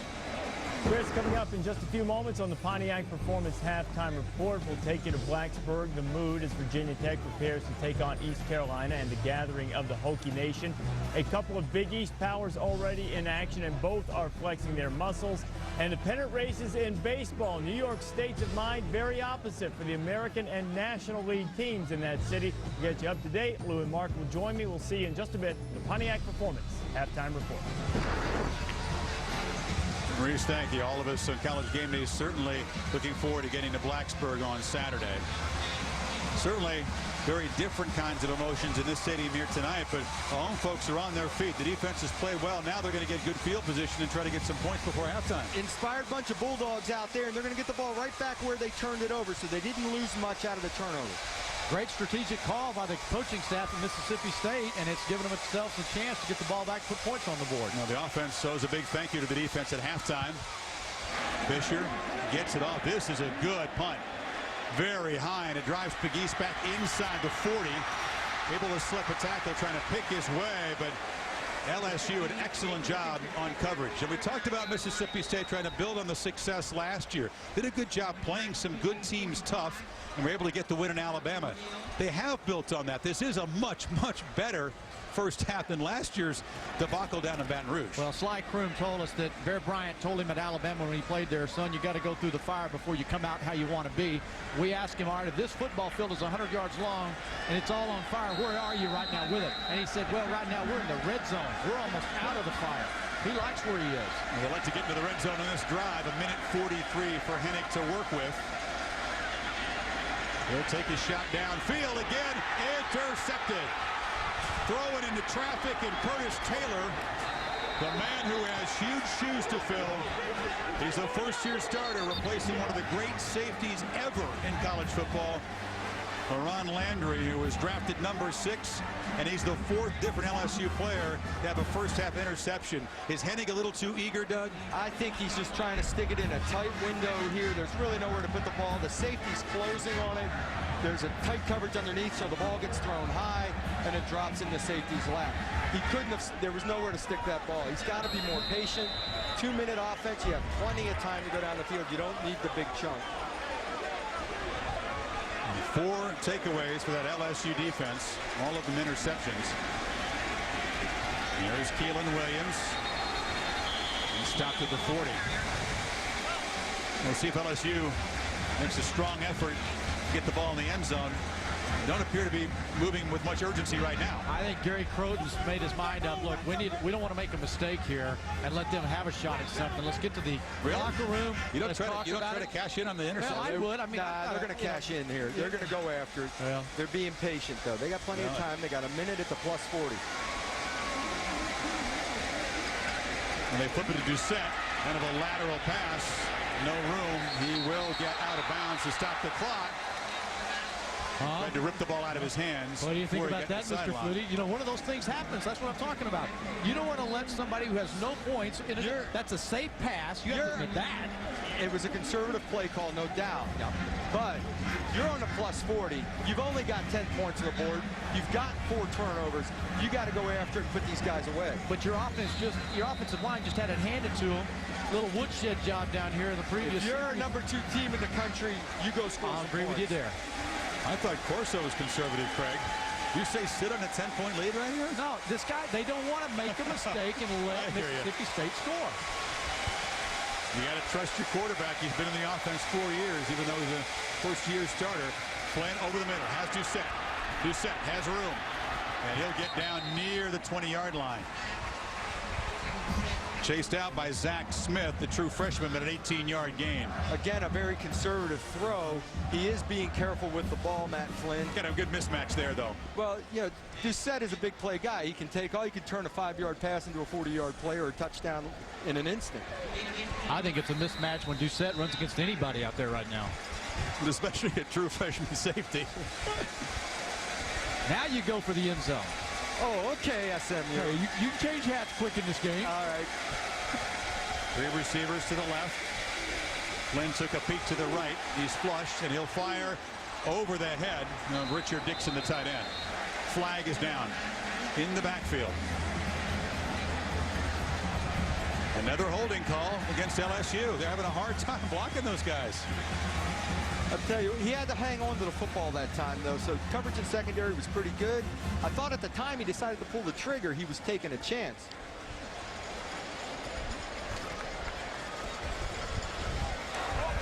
Holding number 71 on the offense. Penalties 10 yards from the previous spot. Repeat, first down. Titus Brown, 54 on the outside here. This has been a real challenge for the real inexperienced Carnell Stewart on the right side. Little holding, pushes him down, but you see where Titus Brown changed up his movement, went to the inside. Really impressive young man. Maybe wants to be a coach one day. Flynn flips it short. It's caught. Terrence Tolliver breaks the tackle. Tolliver shaken down the sideline. Big East forked out of bounds. There is one of the newcomers, the big 6'4", only 185 pounds. He's got to fill out, but he is a very highly recruited receiver as they just keep bringing in blue chip weapons for this LSU offense. We talked about coming into this that LSU has a great defense. They have all the tools in place. Flynn just has to manage the game, get the ball in his playmakers' hands, and those guys turn it into big plays for you. They got athletes on the field. There's still 20 seconds left in the half. Plenty of time to stick in the end zone. Well, no doubt they've got the end zone in mind right here. It's 2nd and 1. Hester in the backfield. Flynn thought about running, flips it short. It's complete down near the goal line, and a timeout with 12 seconds. Flynn thought about running, pulled back. But again, Hester, the clock stopped. Rules are back to where they were. First down, right, Chris? Yeah, this is a change back, way back to the 05 rules. Yeah. So 1 timeout left, still leaves you an option to run the ball once here. You got maybe 2 pass plays and a run. You have the options to basically do anything you want offensively because you still have that timeout in your pocket. You'll notice now when Flynn tucks the ball and moves outside the pocket, there's a spy man in the secondary at Mississippi State looking for him to run, forcing him to pull up in front. Well, we'll see what Grodin's got called here. Such a huge swing moment in this game. Mississippi State's defense has played so well, been able to dodge 4 interceptions by Hennig so far, but a big difference in there between 13-0 and 17-0 at halftime with the way the Bulldog offense has struggled. Especially because they've been struggling on offense. They haven't done anything. They had 1 nice drive, Peters out or the turnovers, but boy, keep it at 13. Yeah, it's going to be Big 12 at SEC in primetime on ESPN2. Georgia will host Mike Gundy's Cowboys, very explosive team, and Auburn looking for a big year from Brandon Cox. They take on Kansas State. 1st and goal. Williams knifing toward the goal line. Stop short. 4 seconds to go in a half. There's that one running play. They could have the luxury of that final timeout, but it sets up an interesting call here. Points. I think the bottom line here is you're so close. You want to put them away and stick it in the end zone. And because there's 4 seconds, it's 1 play, and you can run anything you want in the playbook. You could run it again now. Well, and here's the question, though. Do you kick the field goal, or are you trying to go for the touchdown? That's the same play they tried to use. The ball never crossed the goal line. They got a good 3 yards there out of that. I mean, I'd have confidence. If I'm LSU, You run the same play. That we can stick that thing up in there and get in the end zone. On the road, number 2 in the country. Yeah, on the road. They don't know where they are. They're in there on the goal line, and you're 11 versus 11, and you're up front pounding it. It doesn't matter what the grass is underneath you.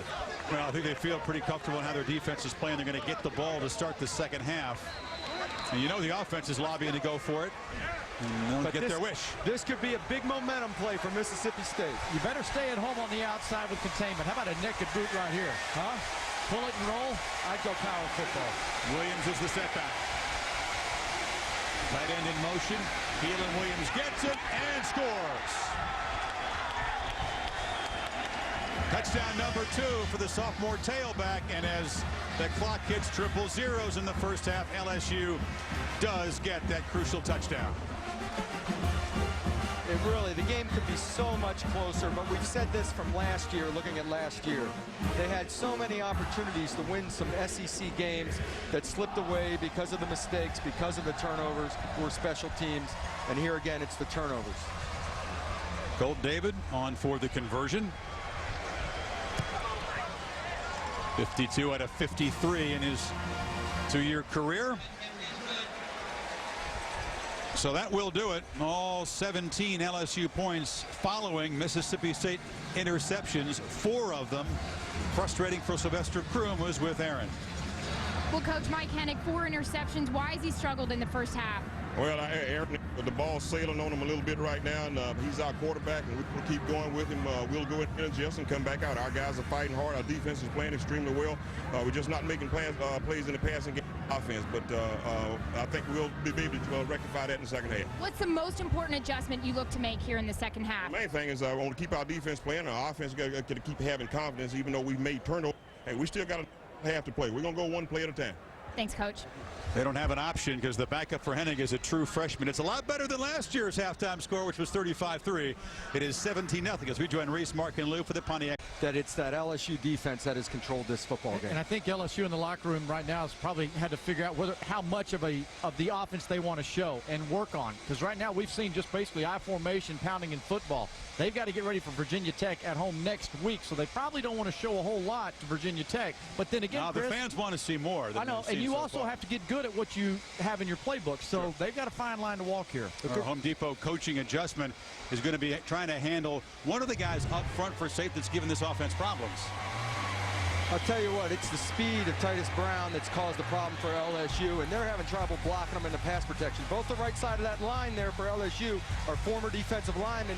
They can't handle it. You got to keep inside-out leverage and get some help from your back in this situation. But, you know, Titus Brown really has created a problem for LSU's offensive line, but at the same time, an opportunity for LSU's offensive line to play better and to get better. Second half, in my opinion, has to be about the offensive line at LSU getting it together. Now you can see the key thing, those 4 turnovers converted only into 17 points, but 5 of the 7 possessions LSU had into Mississippi State territory. And you set the speedster Trendon Holiday back to return the kick of Adam Carlson.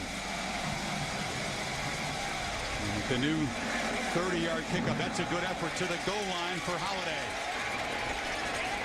Holiday, shifty runner, to go with 10 flat 100-meter speed, gets it out across the 27-yard line. Now we talk about Matt Flynn and the assertion by the coaches and many around the SEC guys that there wouldn't be a drop-off in quarterback play despite losing Russell, but he hasn't had a sterling first half. 8 for 13. Well, because of the team he has surrounding him, that's all he really has to do. But if they want to get to where they want to get, he's got to be able to take control. And part of that is finding the offense here. Right now, it's a combination of 2 offenses. It's been a pretty limited offense. We haven't seen a lot. We've seen some quarterback option. We saw Matt Flynn really open up the defense with his legs. There has been a kind of an identity struggle right here between what Gary Croton used to call over the years at his many stops and what traditionally Les Miles wants to run. Lester's the single back, and Flynn fakes it to him. Middle rollout, fires across the middle, and the catch is made by Doucette. Doucette forced out at the 37. Aaron? Chris had a chance to speak with Les Miles coming out of the half. He thought Matt Flynn did, quote-unquote, a tremendous job in the first half. He said he knew it would take him a little bit to get in the groove, and he said that's what we saw. The key here for the second half, he just wants Flynn to simply settle in right now. He said, I don't want anything difficult, just calm down. Okay, so high marks from the head coach, and that's what counts. Not what we think. He's been sacked twice. He's a ball carrier. He's toted it 8 times. Been an effective runner. On first down, this is Hester breaking tackles, moving forward to the 43. Essential for the Bulldogs to get the Tigers off the field in this first drive of the third quarter. And I'd really be interested in Aaron's observation of that Mississippi State sideline. Aaron, see if they've got the same kind of motivation and enthusiasm over as they had in the first half. I will. You know, before the half ended, you know, when they were going inside, Mike Hennig obviously very, very upset. Several players like Anthony Dixon and Brown had to come over, actually grab him by the jersey and kind of get in his face a little bit. He looked very dejected, head down. Now, the good news is he has not been knocked out as he was in last season's opener. 4 pixel, that'll get you dejected. Flynn fires, coming back for the ball once again is Doucette. Been really focusing in on the senior, the featured receiver, already a 7th catch. Tell you what, that was a big-time throw on an out route, actually more like a comeback about that 15-yard area. That was a good, strong throw and tight coverage.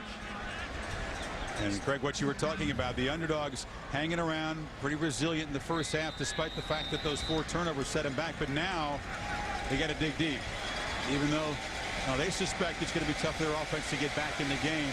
They've got to not let it get any worse right here. First down at the 46.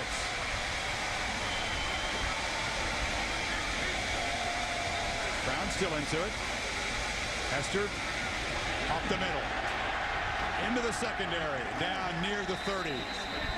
And that power running game starting to take its toll. 15 yards before Chaney stopped him. It does feel like LSU is settling in. I mean, Flynn looked very calm and relaxed in his first couple of throws, running the ball and gashing them. It seems like it's a relaxed atmosphere out there for him. Well, now the offensive linemen at halftime have come out and they've got hat to hat. That 3-3-5 is vulnerable because you've taken out one big defensive lineman, and the O-line at LSU's figured out a hat on a hat. I love it when you talk Southern football. Play action, a first down throw from Flynn, plenty of time. Now he's flushed. Got the speed to get the corner. Gets a block and gets down to the 10, and they are delivering blows, those LSU receivers. Brandon LaFell, at the end of that 21-yard gain, just blew up against the safety.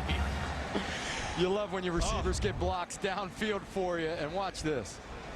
Oh, God. Excuse me, it was Zach Smith being welcomed there, not Pegues.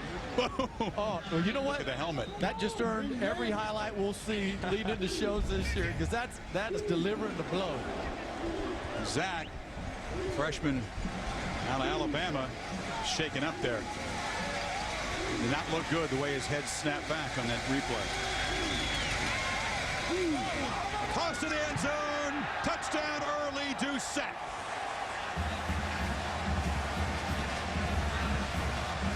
He beat Johnson. Good job by Flynn to find single coverage, and now LSU in total control.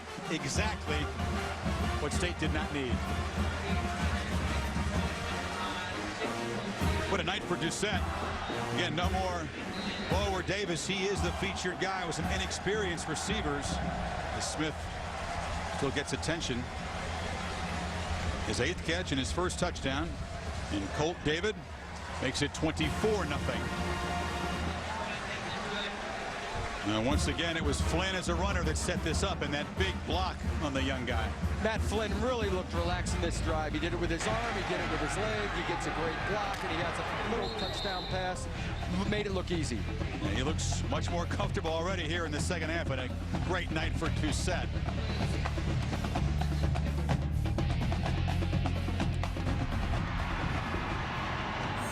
Night game. Folks who made the journey, some 7,500 strong from Baton Rouge, enjoying an LSU 24-0 lead. They take the second half kickoff and march it 73 yards in 6 plays. Short kickoff by Jasper. Fighting up near the 28-yard line is Pegues.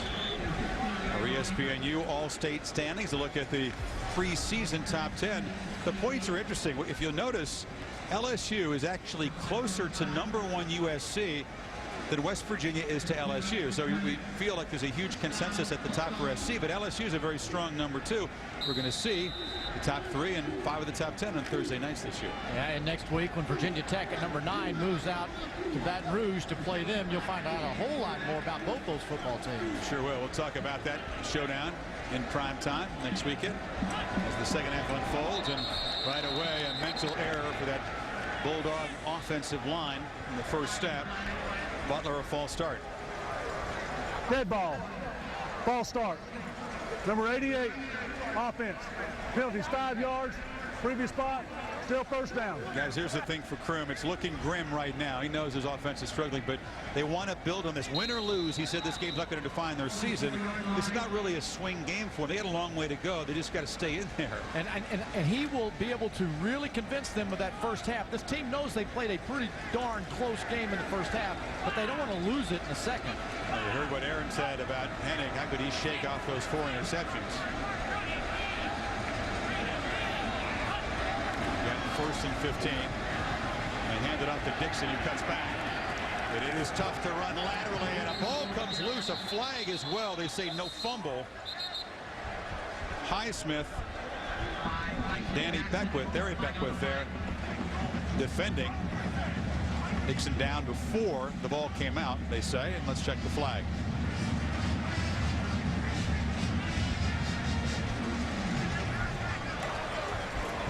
Face mask, 5 yards against the defense. Number 7, penalties 5 yards from the previous spot. Repeat, first down. It's on Highsmith. It's a fortunate first down. The run was stuffed. We'll get the first down out of this. Hennig getting himself a block, and there's the face mask. But I think Mississippi. Wait, what's he doing in there? The he's mixing. He's looking for another collarbone. Come on now. Whoa. You got to be kidding, Doug. He's only broke it twice. Let's go for a 3. No, stay healthy, young man. He was in there mixing it up. Hey, he gained 15 pounds in the offseason, didn't he? Didn't show. It really didn't show. I don't know where he put the 15 pounds, but he's a pretty slight-looking guy, had a uniform. He tried for the tight end, Butler. Again, coverage very good, and he's just got to manage his frustration. I think so. I think they have to, Mississippi State has to forget about the scoreboard right now, try to find something positive. They came out with a run, throw the controlled passing game, forget about the score. Let's get something positive offensively. And again, it's not an option for Krum really to go to the backup because it's a true freshman, a talented true freshman in Wesley Carroll, but you're going to toss him out there against this defense. And it clips it short. Dupree makes the catch, but no yards after the catch. That's been the problem. Curtis Taylor, the safety, showing he's ready. Mississippi State really did not want to be down as bad as they are now. Bo Pelini on defense, defensive coordinator, he's coming at you. He is a downfield coach. When he has somebody down, you're going to see corners, safeties, everybody's coming at the quarterback. Pelini was in the Green Bay Packers staff at the same time as Sylvester Krum. Lost to him in golf, he said. But he's getting the better of him tonight on the football field. 3rd and 11 for Hennig. And again, they came out of their stance before the snap. And it just gets tougher and tougher. Pre-snap penalties. What did he say Dead to ball. us? False start. Number 75. 5-yard penalty. Repeat. 3rd down. He said pre-snap penalties. You can't have those. Check. Can't have turnovers. They've had the 4 interceptions and can't have penalties. And they've had some costly penalties. Perhaps a controversial non-call on LSU, a flea flicker that resulted in interceptions. That break didn't go their way, but they've hurt themselves big time. That's seen a couple of those pre-snap penalties right now. That's what infuriates Krum. He's trying to get them to be smart and play hard. 3rd and 16. Fires downfield, looking and finding Tony Burks. First catch of the night with a deep threat for the Bulldogs. The big play guy who averaged more than 24 yards per catch last year. He'd been quiet, but he beat Zenon there. At least something positive. He's not exactly open. He's putting the ball up for grabs, but he allows his big receiver to go make a play on the ball. Actually, Hennig was looking backside, didn't like it, turned, and just let it fly. And again, the big hit. Ooh. Boom. Ooh, that's man. borderline late. Yep. It was Glenn Dorsey hitting him. It was a sandwich, and again, the guy had 2 broken collarbones last season. 45-yard gain. They're at the 33 now.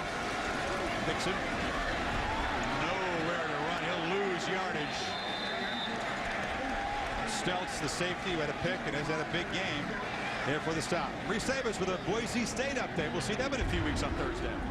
You will indeed, Chris. You'll see Ian Johnson, who led the nation in touchdowns last year with 25. And against Weber State, Ian already has a couple of touchdowns tonight, showing heels to the field, 35-0. They're still in the 2nd quarter in Boise. off and running already. Boise, and the blue rug will be up there as Southern Mississippi comes calling. Second and long. Dixon in the backfield. The safe call. He tries to spin, but it's another loss. Aaron? Fritz, you and I were here the very first time Mike Hennick broke his collarbone last season. The second time around, he said he started having thoughts, am I cut out for this? He said he leaned on everybody from Coach Kroom to his parents to his teammates. You guys mentioned he added the extra weight, started working out a bit, but then as he joked with his offensive lineman, he just said, hey, you got to help me out too, guys. Step it up. He's been pressured a little bit, but he hasn't been sacked yet. I think the offensive line, considering the quality of the D-line's done a pretty good job. I think he's had some time to throw the ball. He has taken some big hits, but he's also put the ball up for grabs when he's had pressure. 3rd and 16. Henning again fires, but a little bit of a miscommunication. Jamel Smith pretty well covered over there. Ball's still sailing on him. Yeah. You know, we heard Kroom talk about that earlier. The ball's just sailing. That's just a comeback route. Timing, he had the pass protection. It's the feeling the pressure, wanting to get rid of the ball. He's taken some hits. He's rushing his feet just a touch. Sometimes he tried to really anticipate that throw. Ball's out early. It sails on him. He misses. So they'll punt. Try to pin LSU deep. Blake McAdams punting to Doucette.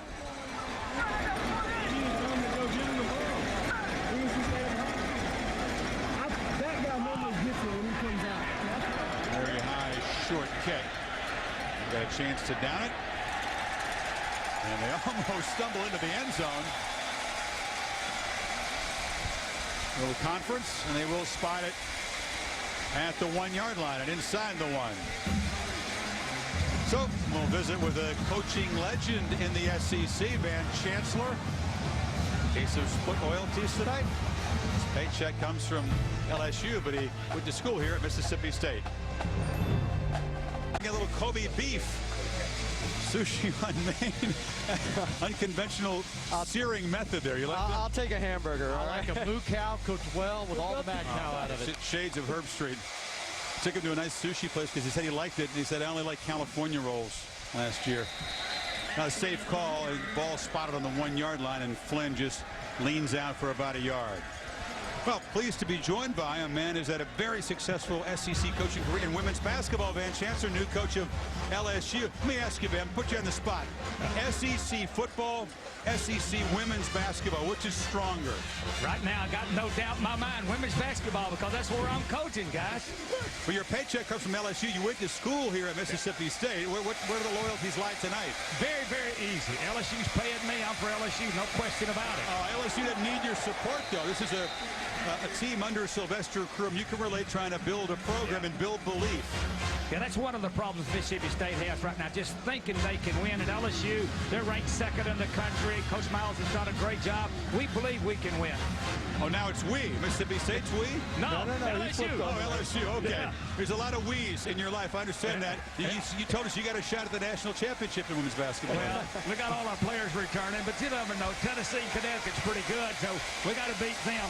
I'm excited about being at LSU, though. We got Sylvia Fowles, I think, is the best player in the country at this time. She'll be a Player of the Year candidate. Van, thanks for joining us. Yeah, thank you, guys. Hope you have a great night. 3rd and 7. Flynn in the end zone is pressured, fires over the head of Doucette. Fitchie was trying to chase the ball down. Titus Brown close to a safety. Sylvia Fowles better be good, Coach. She's 6'5". Imagine 6'5" on the ladies' court. Titus Brown's only 6'3", but he's making plays tonight. Absolutely. You know, Titus Brown, that is the leader of this football team. He's the guy that has fun on the practice field. He's a prankster, a jokester. He has to set the tone and the tempo for his ball club in the second half. He's done it all night, and he again is in the quarterback's face and almost causes an interception because Flynn put that ball a little bit up for grabs. He put it in a safe spot, but he put it up for grabs. Kroom knows his team this year must make a difference in the kicking game. The special teams were awful a year ago. You could sure use a big return from Pegues here, but LSU's coverage has been strong. He's at the 40. Tries to pick his way into LSU territory and ends up backpedaling a few yards. Trying to make that big play. They still have it at the 47 after the 7-yard return, 56-yard punt by Fisher. And Good a job. hang time that was outstanding. Very good job punting the football. Mississippi State will learn one thing from this game as ball carriers. You cannot jitterbug LSU. There's too much speed. And the returner and also the starting free safety, Pegues, in obvious pain. This is not a deep football team. They cannot afford injuries, and Pegues, a proven guy, the junior out of Batesville, Mississippi, all SEC second team a year ago.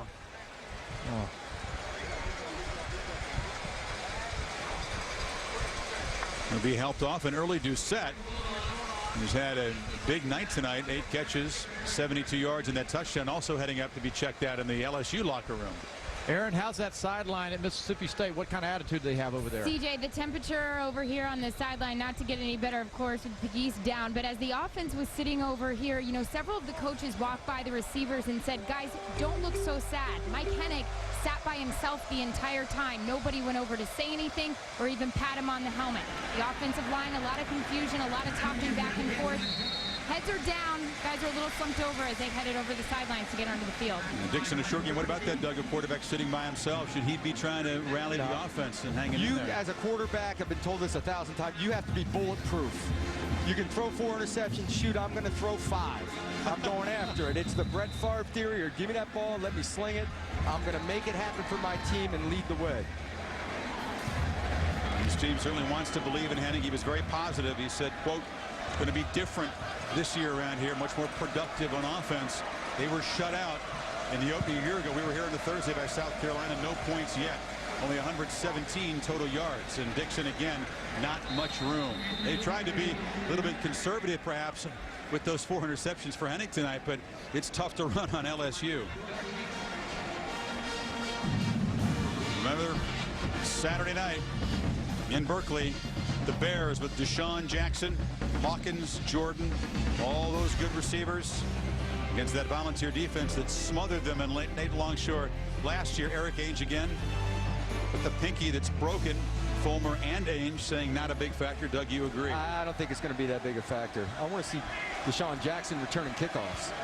And Musburger, Kirk Street, ABC primetime on Saturday. Hennig, this time he will fire. Incomplete. Looked on the near sidelines. He was trying to find Jamel Smith, and Hennig is down. He took a hit after the throw. Gets up, slight limp. You know, he hung in the pocket. He took the blow, and he delivered a pretty darn nice pass.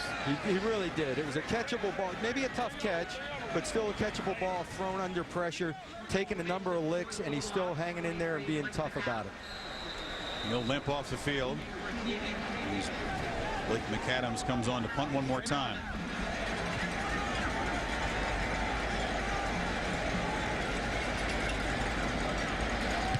Jared Mitchell back.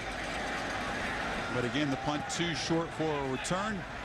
Bounces backwards, and LSU will take over at the 24-yard line. And trainers and coaches over there having a look at the left knee of Hennig. Here was the hit. And boy, hold your breath every time he takes a big hit.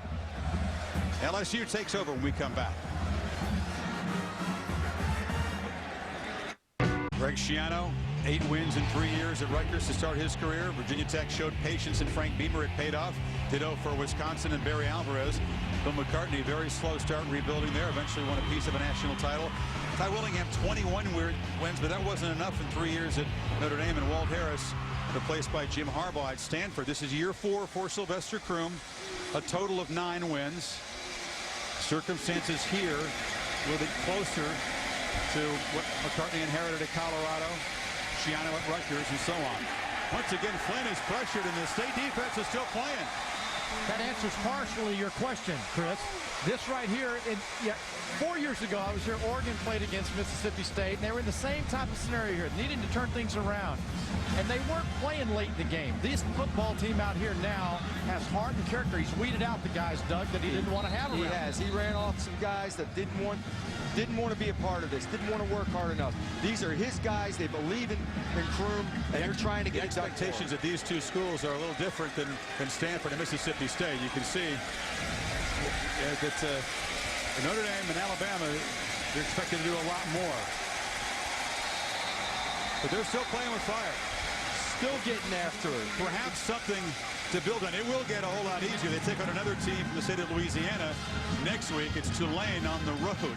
You have to remember, this is the #2 team in the country right now, a team that has potentially the best defense in the country. But Mississippi State's defense is still out there plugging away, coming hard every down. Getting a chance to see Richard Murphy, the freshman, rotate in. Tailback by committee for LSU. But it's 3rd and 20.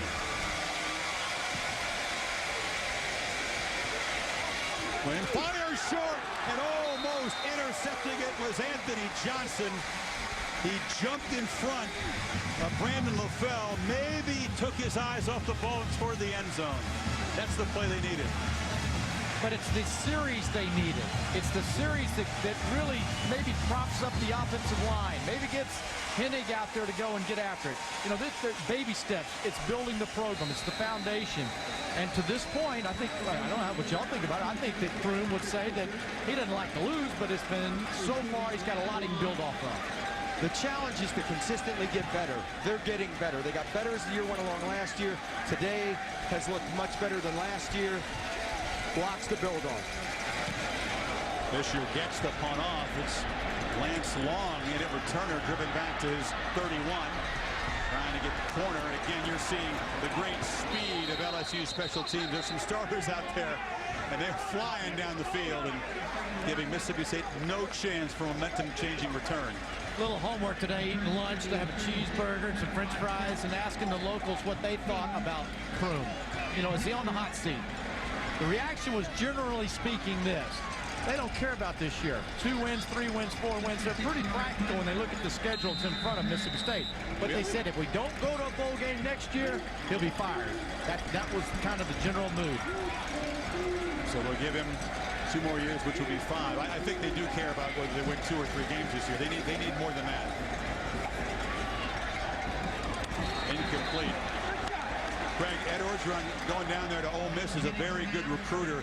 It's tougher and tougher for Kroom to get players out of this state away from Ole Miss. Recruiting is always an uphill fight in this league. I think just for the sake of that alone and for the sake of the belief in rewarding some of these veterans who have bought in and worked hard, you got to try to get to 5 wins in this season. Now you're talking realistically, right? You're practical. You're a big-time college football guy. You understand how difficult it is to win and compete in the SEC. This is not like a gimmick league where you can all of a sudden turn it around. Play action and there, headhunting now. Hennig just ducking underneath Al Woods. It's a big loss. Yeah, sure, it's tough. In other conferences, you can see teams do what Wake Forest did in the ACC. Northwestern to the Big Ten a few years ago. You can come from the bottom, leap up there, and make a big move and win the league. It's just not done in the SEC. It takes so much time. Because of the size and the speed, the power. If you can't play strong on the line here, you can't compete in this league, and you can't do it with smoke and mirrors. And it's every week. It's every week, every team. It's not like you're going to get 3 or 4 definite wins in your conference and then 3 or 4 tough ball games. It's every week. And it certainly have to be a very tough assignment on opening night. 3rd and 21. Hennig throws to his right, fires over the middle, and it's interception number 5, the second of the night for Craig Stelz. Stelz has a blocker, moves down the sideline, and he'll take it inside the 10.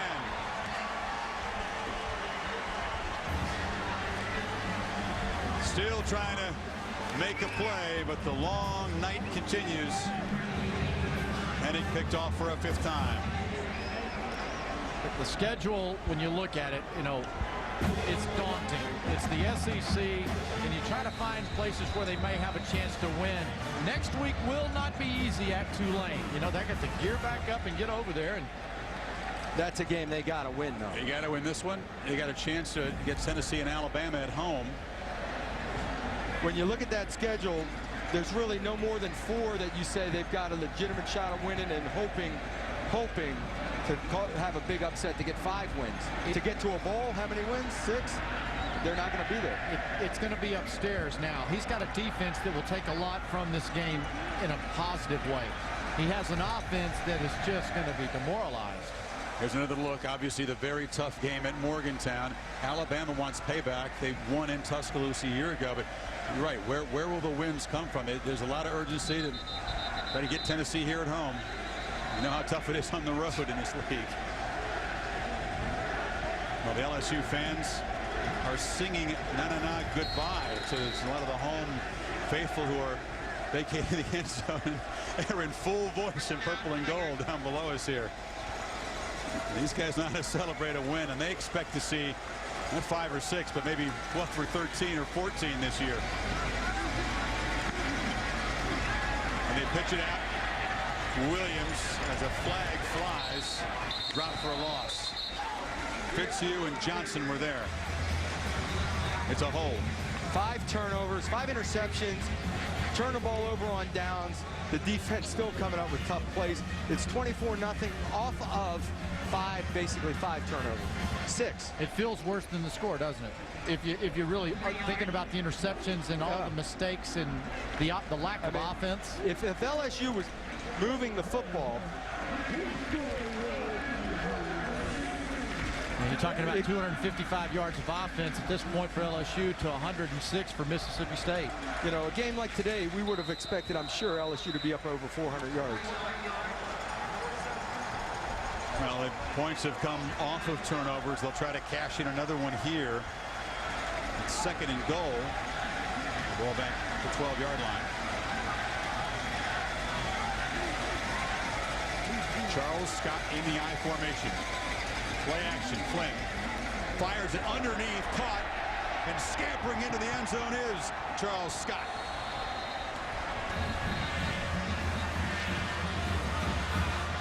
See another flag on the play as the band plays on.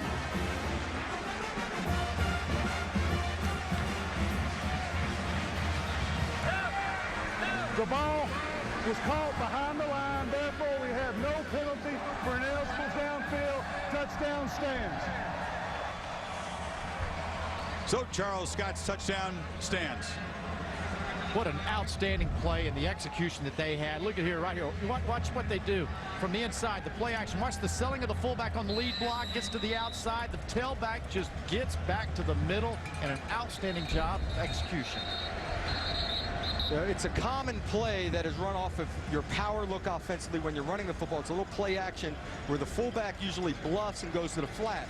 And you've run that play a number of times, and now all of a sudden the tailback slips in and runs a screen off that look. The fullback, by him going hard, it makes that linebacker come up in the hole thinking it might be a run, and that allows the fake to really develop.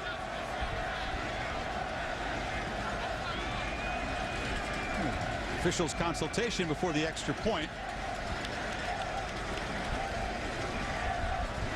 Colt David trying to make it 31-0.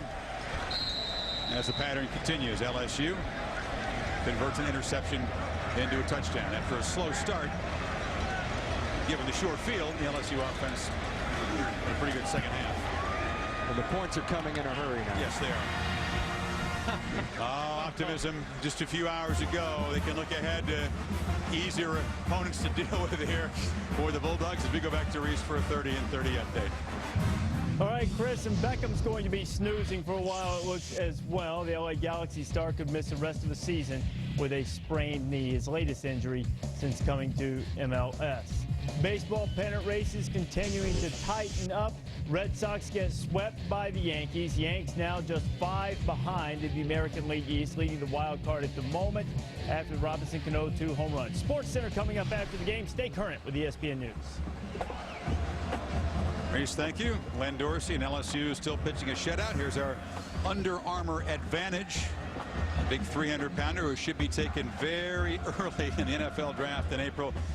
Wants to stay healthy for sure, but wants to have a huge season. He says he even got a lot to learn from last year. You asked him about that. Yeah. Was he worried about coming back and the injury factor? And he said, you know, not really. I'm working on using my hands to try to figure out where cut blocks are coming from, keep people off of me. He also said that he was a little banged up at the end of last year. When he tests for the NFL scouts, he wants to be 100%, put on a show for him, and guarantee one of those top spots. He said he wanted to be in a position of power hour, he called it, meaning the shin that he had last year, the fracture, unable to really work out, really hurt him as he was preparing for the Sugar Bowl, those practices on artificial turf. And of course, he is a candidate for a whole bunch of hard work. He did say the Heisman goes to the pretty boys, Doug. He said he's not really a Heisman candidate. I'll tell you what, he can dictate, though. He could be a Heisman candidate. They never seem to look at defensive guys. The voters, Warren Sapp made the finalists list in New York one year. Yeah, and we were there, and I tried to give him the deal so he could run out of the downtown athletic club with it. But Dorsey is a great player with a lot of character, and him coming back lifted him up big time in the offseason. Come on, he is pretty. Look at him. His nickname's Putt. Come on. He can be pretty. Defensive tackles can be pretty. His grandmother gave him the nickname Putt because there was a commercial on TV for Putt Golf, and he would always get up and run around whenever they came on. So, see, the helmet named him Putt. The helmet went on too early, you know. Got to show that face to the camera a little more. And he's on the sidelines as Mississippi State takes over. Hennig okay, back under center. Steps up. Look out, young man. Able to protect the football. They were coming after it. He gets down. Tyson Jackson, the speedy DN on the stop. And once again, Hennig coming up limping a little bit. He's trying to play through the pain. I think he's had that from that last hit when he threw the football. One thing we haven't talked about is the LSU special teams. That, you know, that kickoff, their kickoff coverage and their punt coverage has been spectacular today. You know, especially on kickoffs, you were taught to accelerate as you're coming into the blow and the block. Don't slow down and catch. And with their team speed and the way they run, they get down on kicks, and special teams should be a real asset to them. Boy, Hennig really cannot move around very well at all. And again, the true freshman Wesley Carroll is his backup there, leaving number 7 in there, even though he's clearly not moving around that well. Lays the throw out. Nice catch on the sidelines by Jamel Smith. He's up across the 45, 12-yard gain. Not that you want to get banged up, but sometimes when you do, if it's a minor injury, it slows the game down for you. Things come into focus. All of a sudden you realize, I'm not going to be quite full speed. I got to make the better decision. And sometimes it makes you think a little clearer. Wesley Carroll, a tremendous high school career, St. Thomas Aquinas in South Florida, but as much as he knows about this offense, and he's very advanced for a true freshman, it's a tough spot here against this defense. And Hennig will take another blow. He ducked down Harry Riley, the backup Buck backer, and Danny McCray, who had the pick earlier, his sophomore, pressuring. At some point, if you're Mississippi State, you got to think about next week and the rest of the season. That's my point. He's got a nick. We need to win some ball games. We need him healthy for next week. I'll take the other side on that. I believe that right now he's out there with an offense that has no identity for this season, and this season is on them. They don't have the luxury of hanging around. He's got to be out there and perform. He has to make throws like he just did on the previous play. He's going to be dodging big guys who hit hard for a whole another quarter. 22 of this game, though. 2nd and 18. Hennig has plenty of time, but again fires into coverage. He was looking for Burks, and Stouts was there looking for the hat trick of interceptions tonight. Sometimes you got to realize you don't have to throw the ball. If the guy's not open, throw it away, eat it, whatever. You don't have to put it up. No, he just ate it in the last play. Yeah, he did. On 2nd and 18. If we're his dad, we may not think about eating the ball. We get rid of it, throw it down the field. Row E, baby, up in the stands. There's some nice hedges over here to catch the ball. He's got a lot of yard work on his arms and helmet, doesn't he? Well, Hennig last year, 44% passer in the West Coast offense. Sly Crim says he needs 60% to really make it work. Hennig under 50% tonight. He'll use the timeout just before the end of the 3rd quarter. And kind of a disturbing trend is even through the scrimmages this year, he's been at 40-ish percent, 44%. So you really have to improve those. I think it's just rhythm and timing. It looks to me like he locks in a little bit on one guy. When he makes that decision, he'll probably make a good pre-snap read, go to an area, and then he's hanging in there and he wants to deliver that ball. And the thing is, you don't always have to throw it. You can throw it away, come down to the check down. Opening statement for LSU, the Applebee's weekend menu. See what the Bears can do with Cal wanting badly to pay back Tennessee. Bears were overwhelmed by the noise and the atmosphere and the speed of the Volunteers in Knoxville a year ago. Virginia Tech will host East Carolina, a team that under Skip Holtz did go to a bowl last year, but the big underdogs against a Hokie team that will certainly be inspired. College game day will come on the air at 10 a.m. Eastern time. And Auburn gets K-State. It's Georgia, Hokie State. SEC versus Big 12. Hennig takes a blow after the throw downfield and once again throws into traffic. Aubrey Bell this time able to draw a flag. There were 3 Tigers down there surrounding him. Don't know that interference was necessary if that was the call. That rolling to the left that we mentioned where Hennig is really not that athletic when he gets to the left side.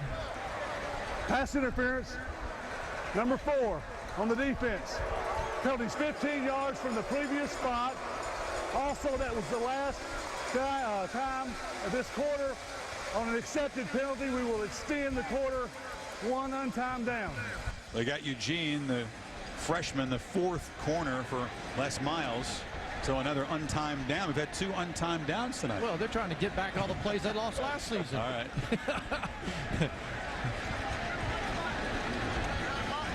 Looks like a landscape man. It looks like all those little pellets from the field. They showed the replay, and the LSU crowd booed. I mean, they didn't see the interference, but they're a little bit biased. So the untimed down, a first down, the Tigers 48.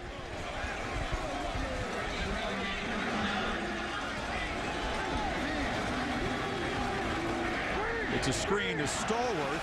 Nice block. Plenty of room for Stallworth, who accelerates down inside the 30. Good use of the untimed down of the final play of the 3rd quarter. Hawkins there with the stop. 5 takeaways, 24 points, LSU, and it is 31-0. Is this the number 2 team in the country? They look pretty good so far, but then they've got 16 years since LSU has opened their season with an SEC game. They've come to Starkville and builds a 31-0 lead with 15 minutes to play, and Hennig is hammered. Dorsey, 8.5 sacks last year, NFL written all over him. And he got on number 7 in a hurry. Bull rush. It's Bull rush. I would say this would be just come get me. You know, you definitely don't want to leave 72 without somebody hitting him. Woo! He actually ran a stunt there and looped around and came flying free. You know, we talked about him playing Pee-wee football, and he had to weigh in before games. You think Hennig's mother and dad wanted him to weigh in tonight? I know they love their son. They may want their son to get rid of it. They aren't in the same weight class, that's for sure. Was it 7 for 72? Hennig fires downfield. Well covered again. Against Chris Hawkins, that's the backup corner. Good job defending. These LSU defenders are stride for stride with the receivers on every play. If Hennig needs to, if he makes a play, it's because he throws one up for grabs, he gets an interference, or a receiver goes up and makes a great play for him. People are not open. You know, LSU's DBs not really known for interceptions last year. In fact, the entire defense only had 16. They were very stout against the pass, but 5 tonight already. 16 all last year. 3rd and 21. Hennig throwing way behind, crossing Aubrey Bell. Highsmith came after him again. And the crowd really starting to thin out. This is a bad sign. Up near 50,000, but it's pretty early. They have failed. They've seen this kind of offense, Craig, in recent years. They saw a home shutout to start last season. I'm certain they haven't shown everything tonight. There's more to this playbook. Next week when they play at Tulane, the expectations by the Mississippi State fans are for them to go win that football game. They better come out. Saving for the green flag. I may want to burn this part of the playbook and go to another chapter. I'll tell you what, that may turn into a must win. You know, Dorsey and company will come after Hennig. It's 4th and 21. With some air under this throw, and that is Stouts with his 3rd interception of the night. Greg Stouts gets a blocker, weaving near midfield. He's got a chance. He'll bring it to the 45-yard line. A career night for the junior strong safety out of New Orleans. Greg Stelz, 3 picks. The tight end is one-on-one on the backside corner route. It's the second time Hennick tried to go to it. The ball is just in the air too long, allows the defender to just close on a free safety, playing center field and go and get the ball. Okay, now maybe you start thinking about taking Hennick out of the game. I mean, the guy's getting just pinballed, but he's just throwing the ball down the field. He's not throwing. He hasn't really thrown it to the receivers all night. No, you've got to have a more efficient, controlled passing game and take your shots. It seems like right now he's looking down the field and forcing the issue up the field and putting that ball up for grabs. Half dozen interceptions. Flynn still in the ball game. As one more time, LSU takes over in plus territory, tries to cash in, and they give the ball to the speedster Holiday. Holiday gets near the corner, picks up about 10 in a hurry. Why is it in the first half when they did this with Holiday, the defensive team speed is getting there all the time? It's like all of a sudden, negative play after negative play happens, and your morale drops, and you're a step slower, and it just snowballs. I'm not so certain that the guy wasn't over there. He just got really, he tracked him. Track star? Yeah. I'll tell you, the morale of Hennick can't be too good. He's having a conversation. Woody McCorvey's the offensive coordinator, and the backup is warming up, and it is Wesley Carroll. The true freshman has a helmet on, and he's throwing on the sidelines as Hennick is taking his hat off with 13:02 to play. I think he's kind of thankful to get out of this right now. Holiday takes the pitch from Flynn. Got a man to beat. Pretty good one-on-one tackling job right there. You got a guy who runs a 10:02, and Tim Bailey, the backup linebacker, grabbed him. They're making sure he gets his 10 touches, don't you think, right now? Getting late in the game.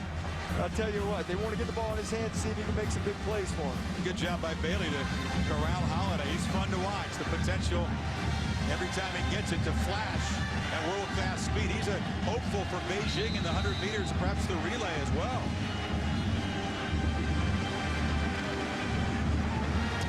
And LSU has made a switch. There is Ryan Perilou out of Texas, the sophomore, who takes over for Flynn. A little bit of a checkered recent history at LSU. He's on his last shot, as Miles said. He's a very good physical runner. He somersaults inside the 30. Fits you on the stop. You get a chance to see the talents of Perilou, who will come into ball games for design running plays this season. Yeah, he's a very talented athlete, just having some problems getting it going here. Earlier, Titus Brown comes over, Michael Hennick, and says, look, don't worry about it, buddy. We're with you. It's a long season, tough night for you, great teammate. You know, and that's a coach down the road. I mean, that's a guy that understands that there's a teammate of his feeling terrible. That's leadership. That's taking control. That's leadership.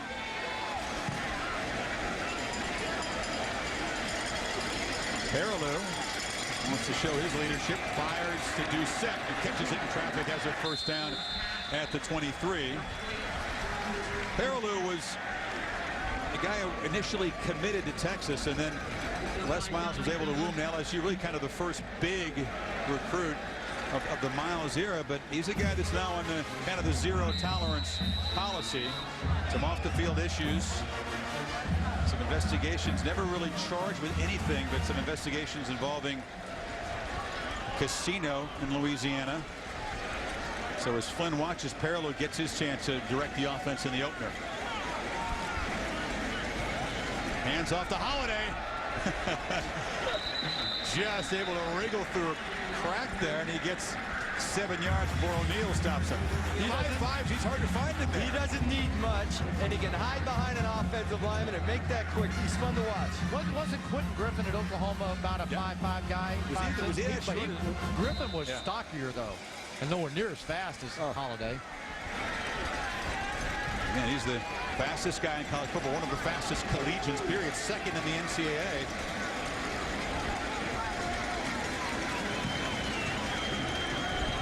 This is Richard Murphy. He's a true freshman back. He's got a first down near the 10. Talent is pretty impressive on LSU, isn't it? It's the athletes that come in and fill in. You know, you're letting your backups get some playing time here and step in, but the athleticism. Perilou with his first run how aggressive he was and how physical he was running the ball. Yeah, people are looking in, guys. They see an offense that's still just getting to 300 yards. Yes, they have the 6 interceptions, but they want to see, is this team right there with USC as a preseason pick for the national title game? But at the end of the year, Chris, they'll look back and they'll see the score as the voters I'm talking about, and they won't really remember that it wasn't as close as maybe as it seemed. Richard Murphy stopped down near the 5. History says if you're going to get LSU, you got to get them in September. They've had a September loss every year since '99, except for 1 year, and that was the co-national championship year under Nick Saban. But 15-0 in November under Miles, so they get better as the season goes on. They always take on a heavyweight early in the season. That's part of it. But they've struggled against some lesser opponents traditionally in September. A big test next week from the Hokies at Tiger Stadium.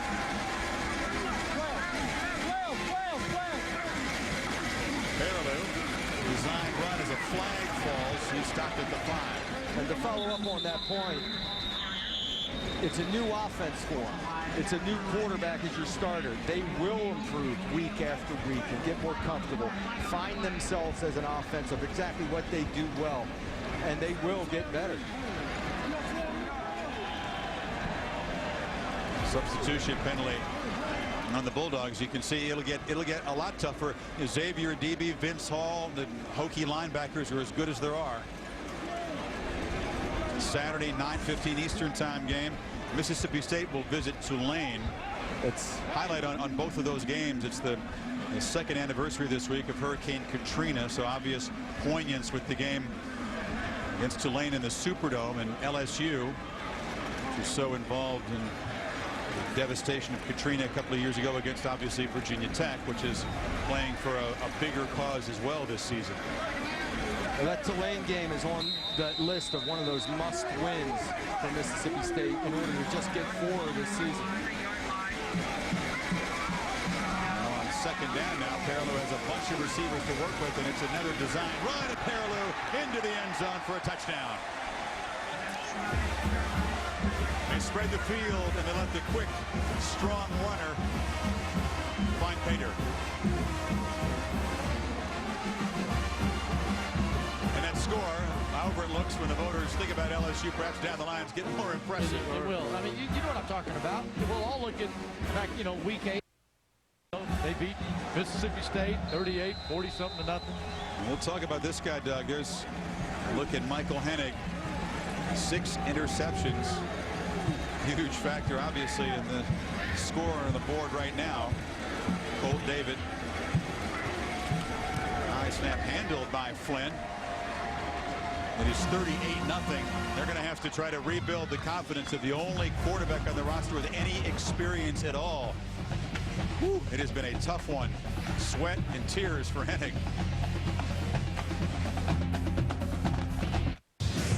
Folks, good first step for the LSU faithful and what they hope will be a run to the national championship game, which will rotate down to the Superdome in New Orleans this year. And of course, it was in that building where LSU beat Oklahoma, earned the BCS championship, title that they split that year. They had some speed that year, didn't they? On defense. Yes, they did. Daddy-o, that was a defense. Yeah, Oklahoma was smothered, deflated pretty early there. The new kickoff man is Andrew Crutchfield. And he boots it to Co-Eric Riley. Haven't really seen great field position. The rule change tonight has not really come into play, and the coverage teams mostly for LSU, because they're kicking off a whole lot more than Mississippi State's guys. They've flown down the field, and we talked about those terrible days 2 years ago this week. It was 2 years ago today, the aftermath, the horrible events, the folks stranded. And Aaron, LSU players prominent in donating and trying to help whatever way they could 2 years ago. Absolutely, and several of the players that I spoke with today said it's so difficult to go through a season opener and not think about those memories with Hurricane Katrina. Remember, of course, LSU season opener was moved from Tiger Stadium out to Arizona State, and I talked to a lot of the guys about what the kids from Virginia Tech, the players, will be going through, and they said, it is a lot of pressure because you know that the community is looking towards you to lift them up, but at the same time, it's the best way for the community to get back to normalcy. Yeah, Aaron, certainly different circumstances, but similar emotions. The idea of playing for a bigger cause. Congratulations from Matt Flynn. He's going to his offensive lineman. They did a pretty good job in the opening night against a pretty physical defense. And for Mississippi State, we're seeing the debut of Wesley Carroll. Now, the Bulldog coaches were joking, saying, well, we hope you don't see number 13, because he's really not quite ready for this. He's a pretty advanced true freshman, but a guy who he came in June. He was not here in spring ball, as so many freshmen do these days.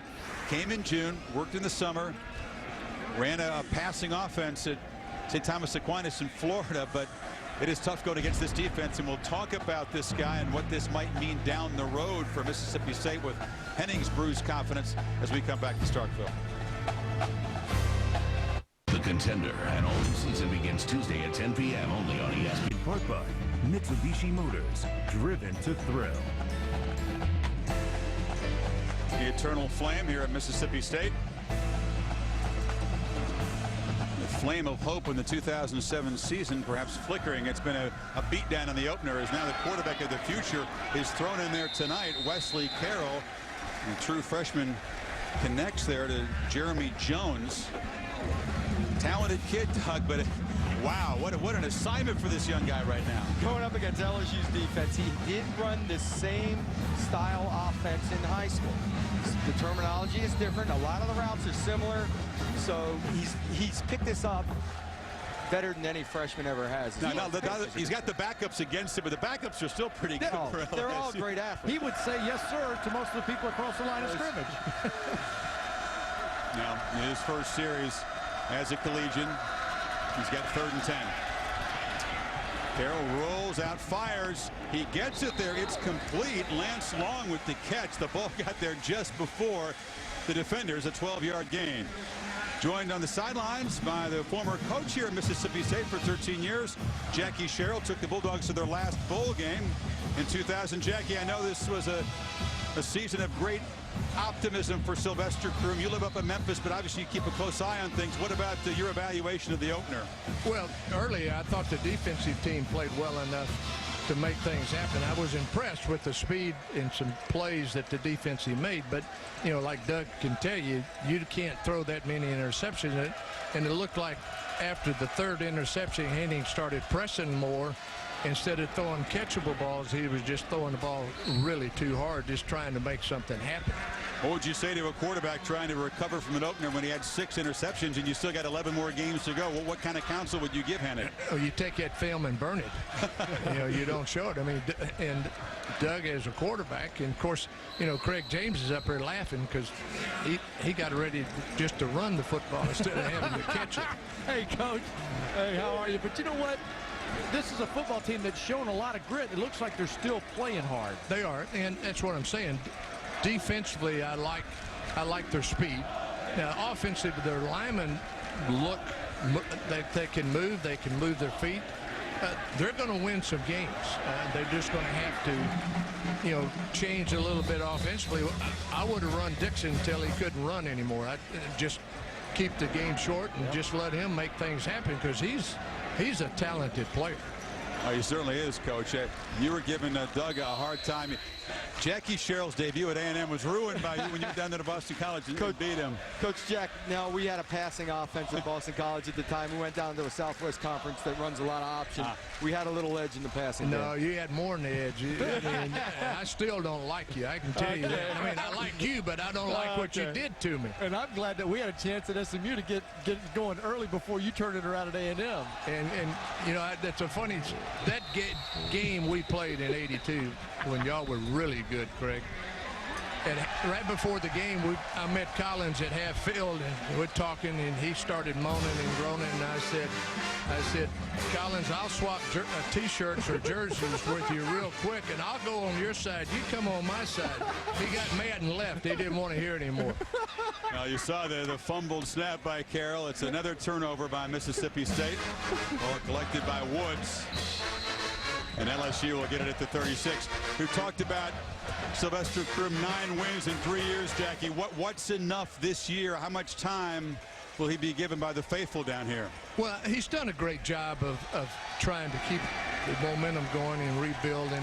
But You know, and I know in this profession, it's W's and X's. And, 4 years, that's what you're going to be judged on. And it wears you down as a head coach, I can tell you. And he's not having any fun. Jackie, we appreciate your time. It was fun having you with us. Take care. Thank you. Thanks, Coach. So Richard Murphy with the carry for LSU as they give the true freshman some touches. He came into this season saying he wanted to have fun. He'd had to been kind of a busting skulls with guys who needed to understand what he wanted from them. He said this year, they've gotten the message.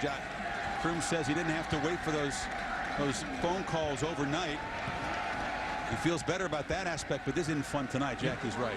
We heard him talking about trust and respect from his players.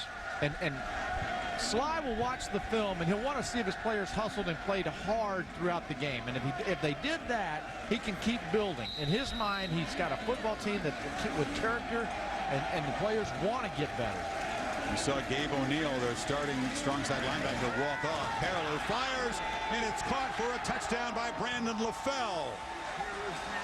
They had single coverage down there, and the backup quarterback for the Tigers throws a touchdown pass of 15 yards. Going into this, you didn't expect Mississippi State to win the game, but at least compete and show improvement. Here, he settles his feet, misses the receiver, walks by him for a touchdown. These things can't happen. I mean, they're scoring. LSU is scoring too fast, too easy now. The question is, do they get rid of this film and burn it and come back next week with the same enthusiasm they opened this game with? Well, he said this game, win or lose, and knew it was more likely going to be a loss, would not define the season, would not get him down. These folks have seen this before, though. Is it yet another shutout in an SEC game? It would be the 5th time in the last 17 conference games if they can't get some points here.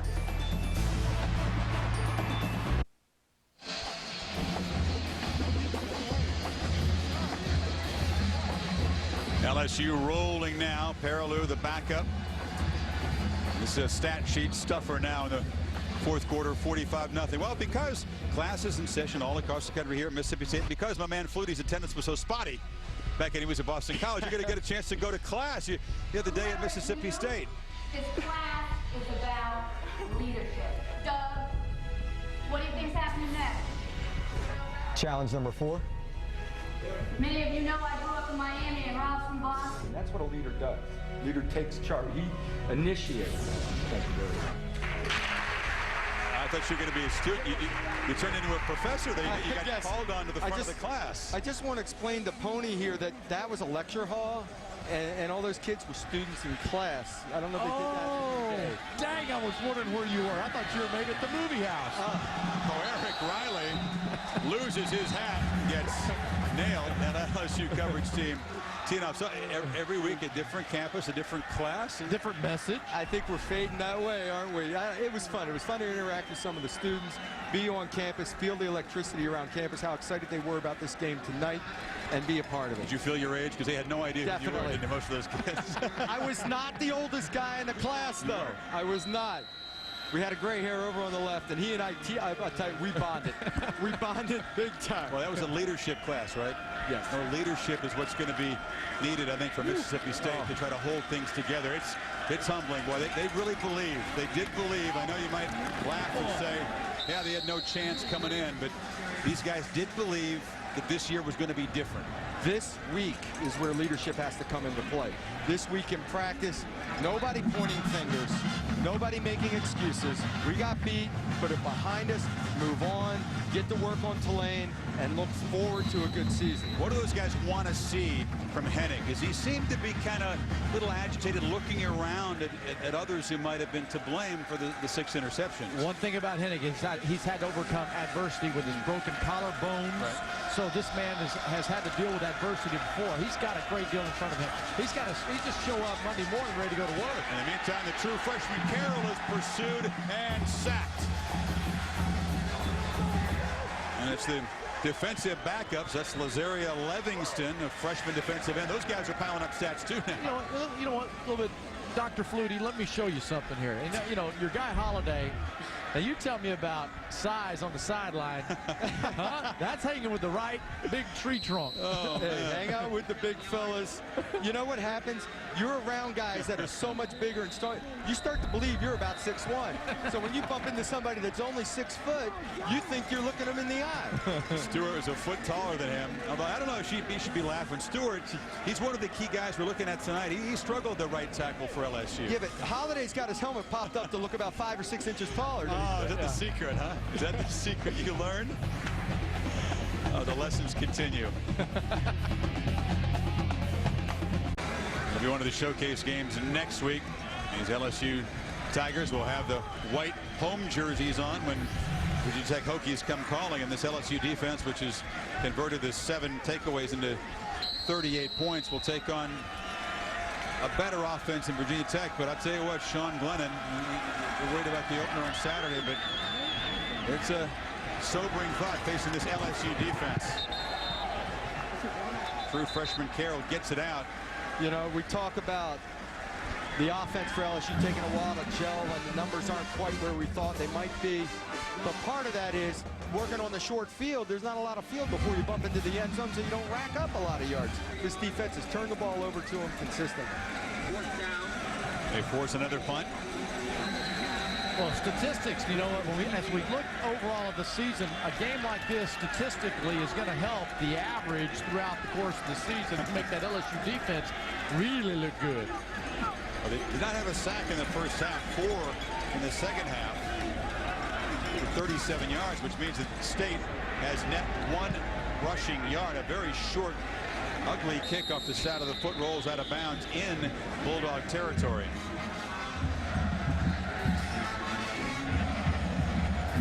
Wrangler player of the game, pretty easy choice, representing that LSU defense. Craig Stelz with 3 interceptions, go along with the 4 that he had last year. See, the amazing thing is there's a lot of great athletes over there on defense, but when you get an opportunity to intercept the pass, you catch it, that's a bonus. They drop a lot of them, and he made sure every time he had the opportunity to go get the ball, he got it. What does Stelz get? A pair of Wranglers for this? Is it player of the game? Maybe you share a leg with the quarterback? He comes out to the ranch with you. Come on, I got a lot of cows need working.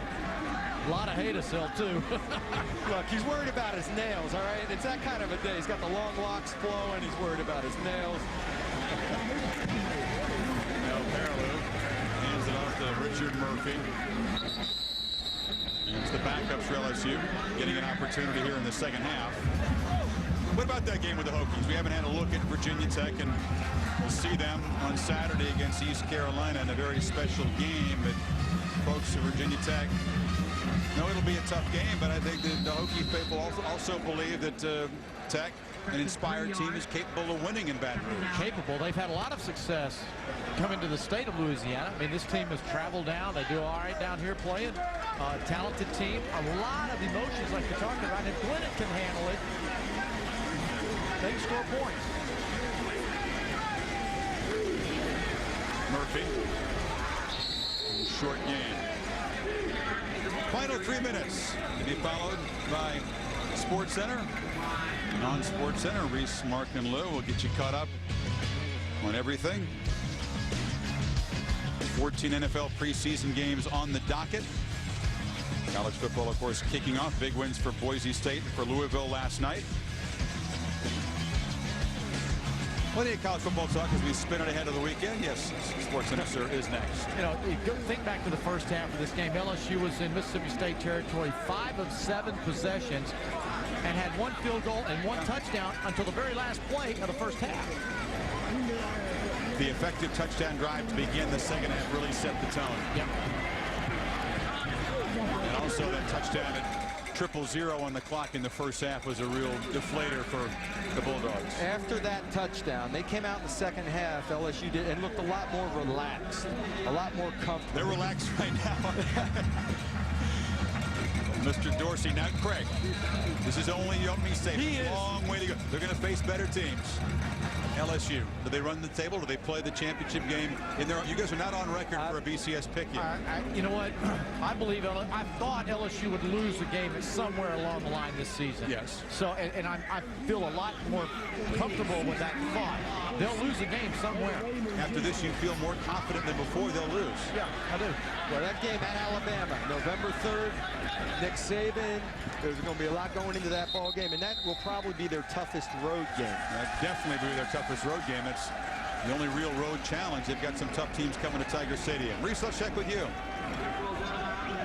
All right, Chris, only a couple of games the entire weekend matching bowl winners. This is one of them, Utah and Oregon State. And the Beavers find running back Evanson Bernard getting through the Ute defense late in the second quarter, and they are tied up in Corvallis at 7. And you know what, when you look, we've looked at the schedule here, you talk about LSU, that little sandwich game they had, Florida at home, then at Kentucky, and then Auburn at home. You know, there's just a lot of chances for them to stumble along the way. Well, yeah, it's the SEC. You're saying Kentucky is a dangerous sandwich game on the road? Hey, wait a minute, young man. Don't say that. Is that what you're saying? Is he saying there's a chance? Is he saying there's a chance? Yeah, one of a million stuff. But you know what? You said Kentucky was a dangerous game. They are a dangerous game. That's one of those games that you have to circle because there's a lot of focus on Florida and Auburn, and in between, sandwiched with a bunch of skill. You got to circle all these games, though. There.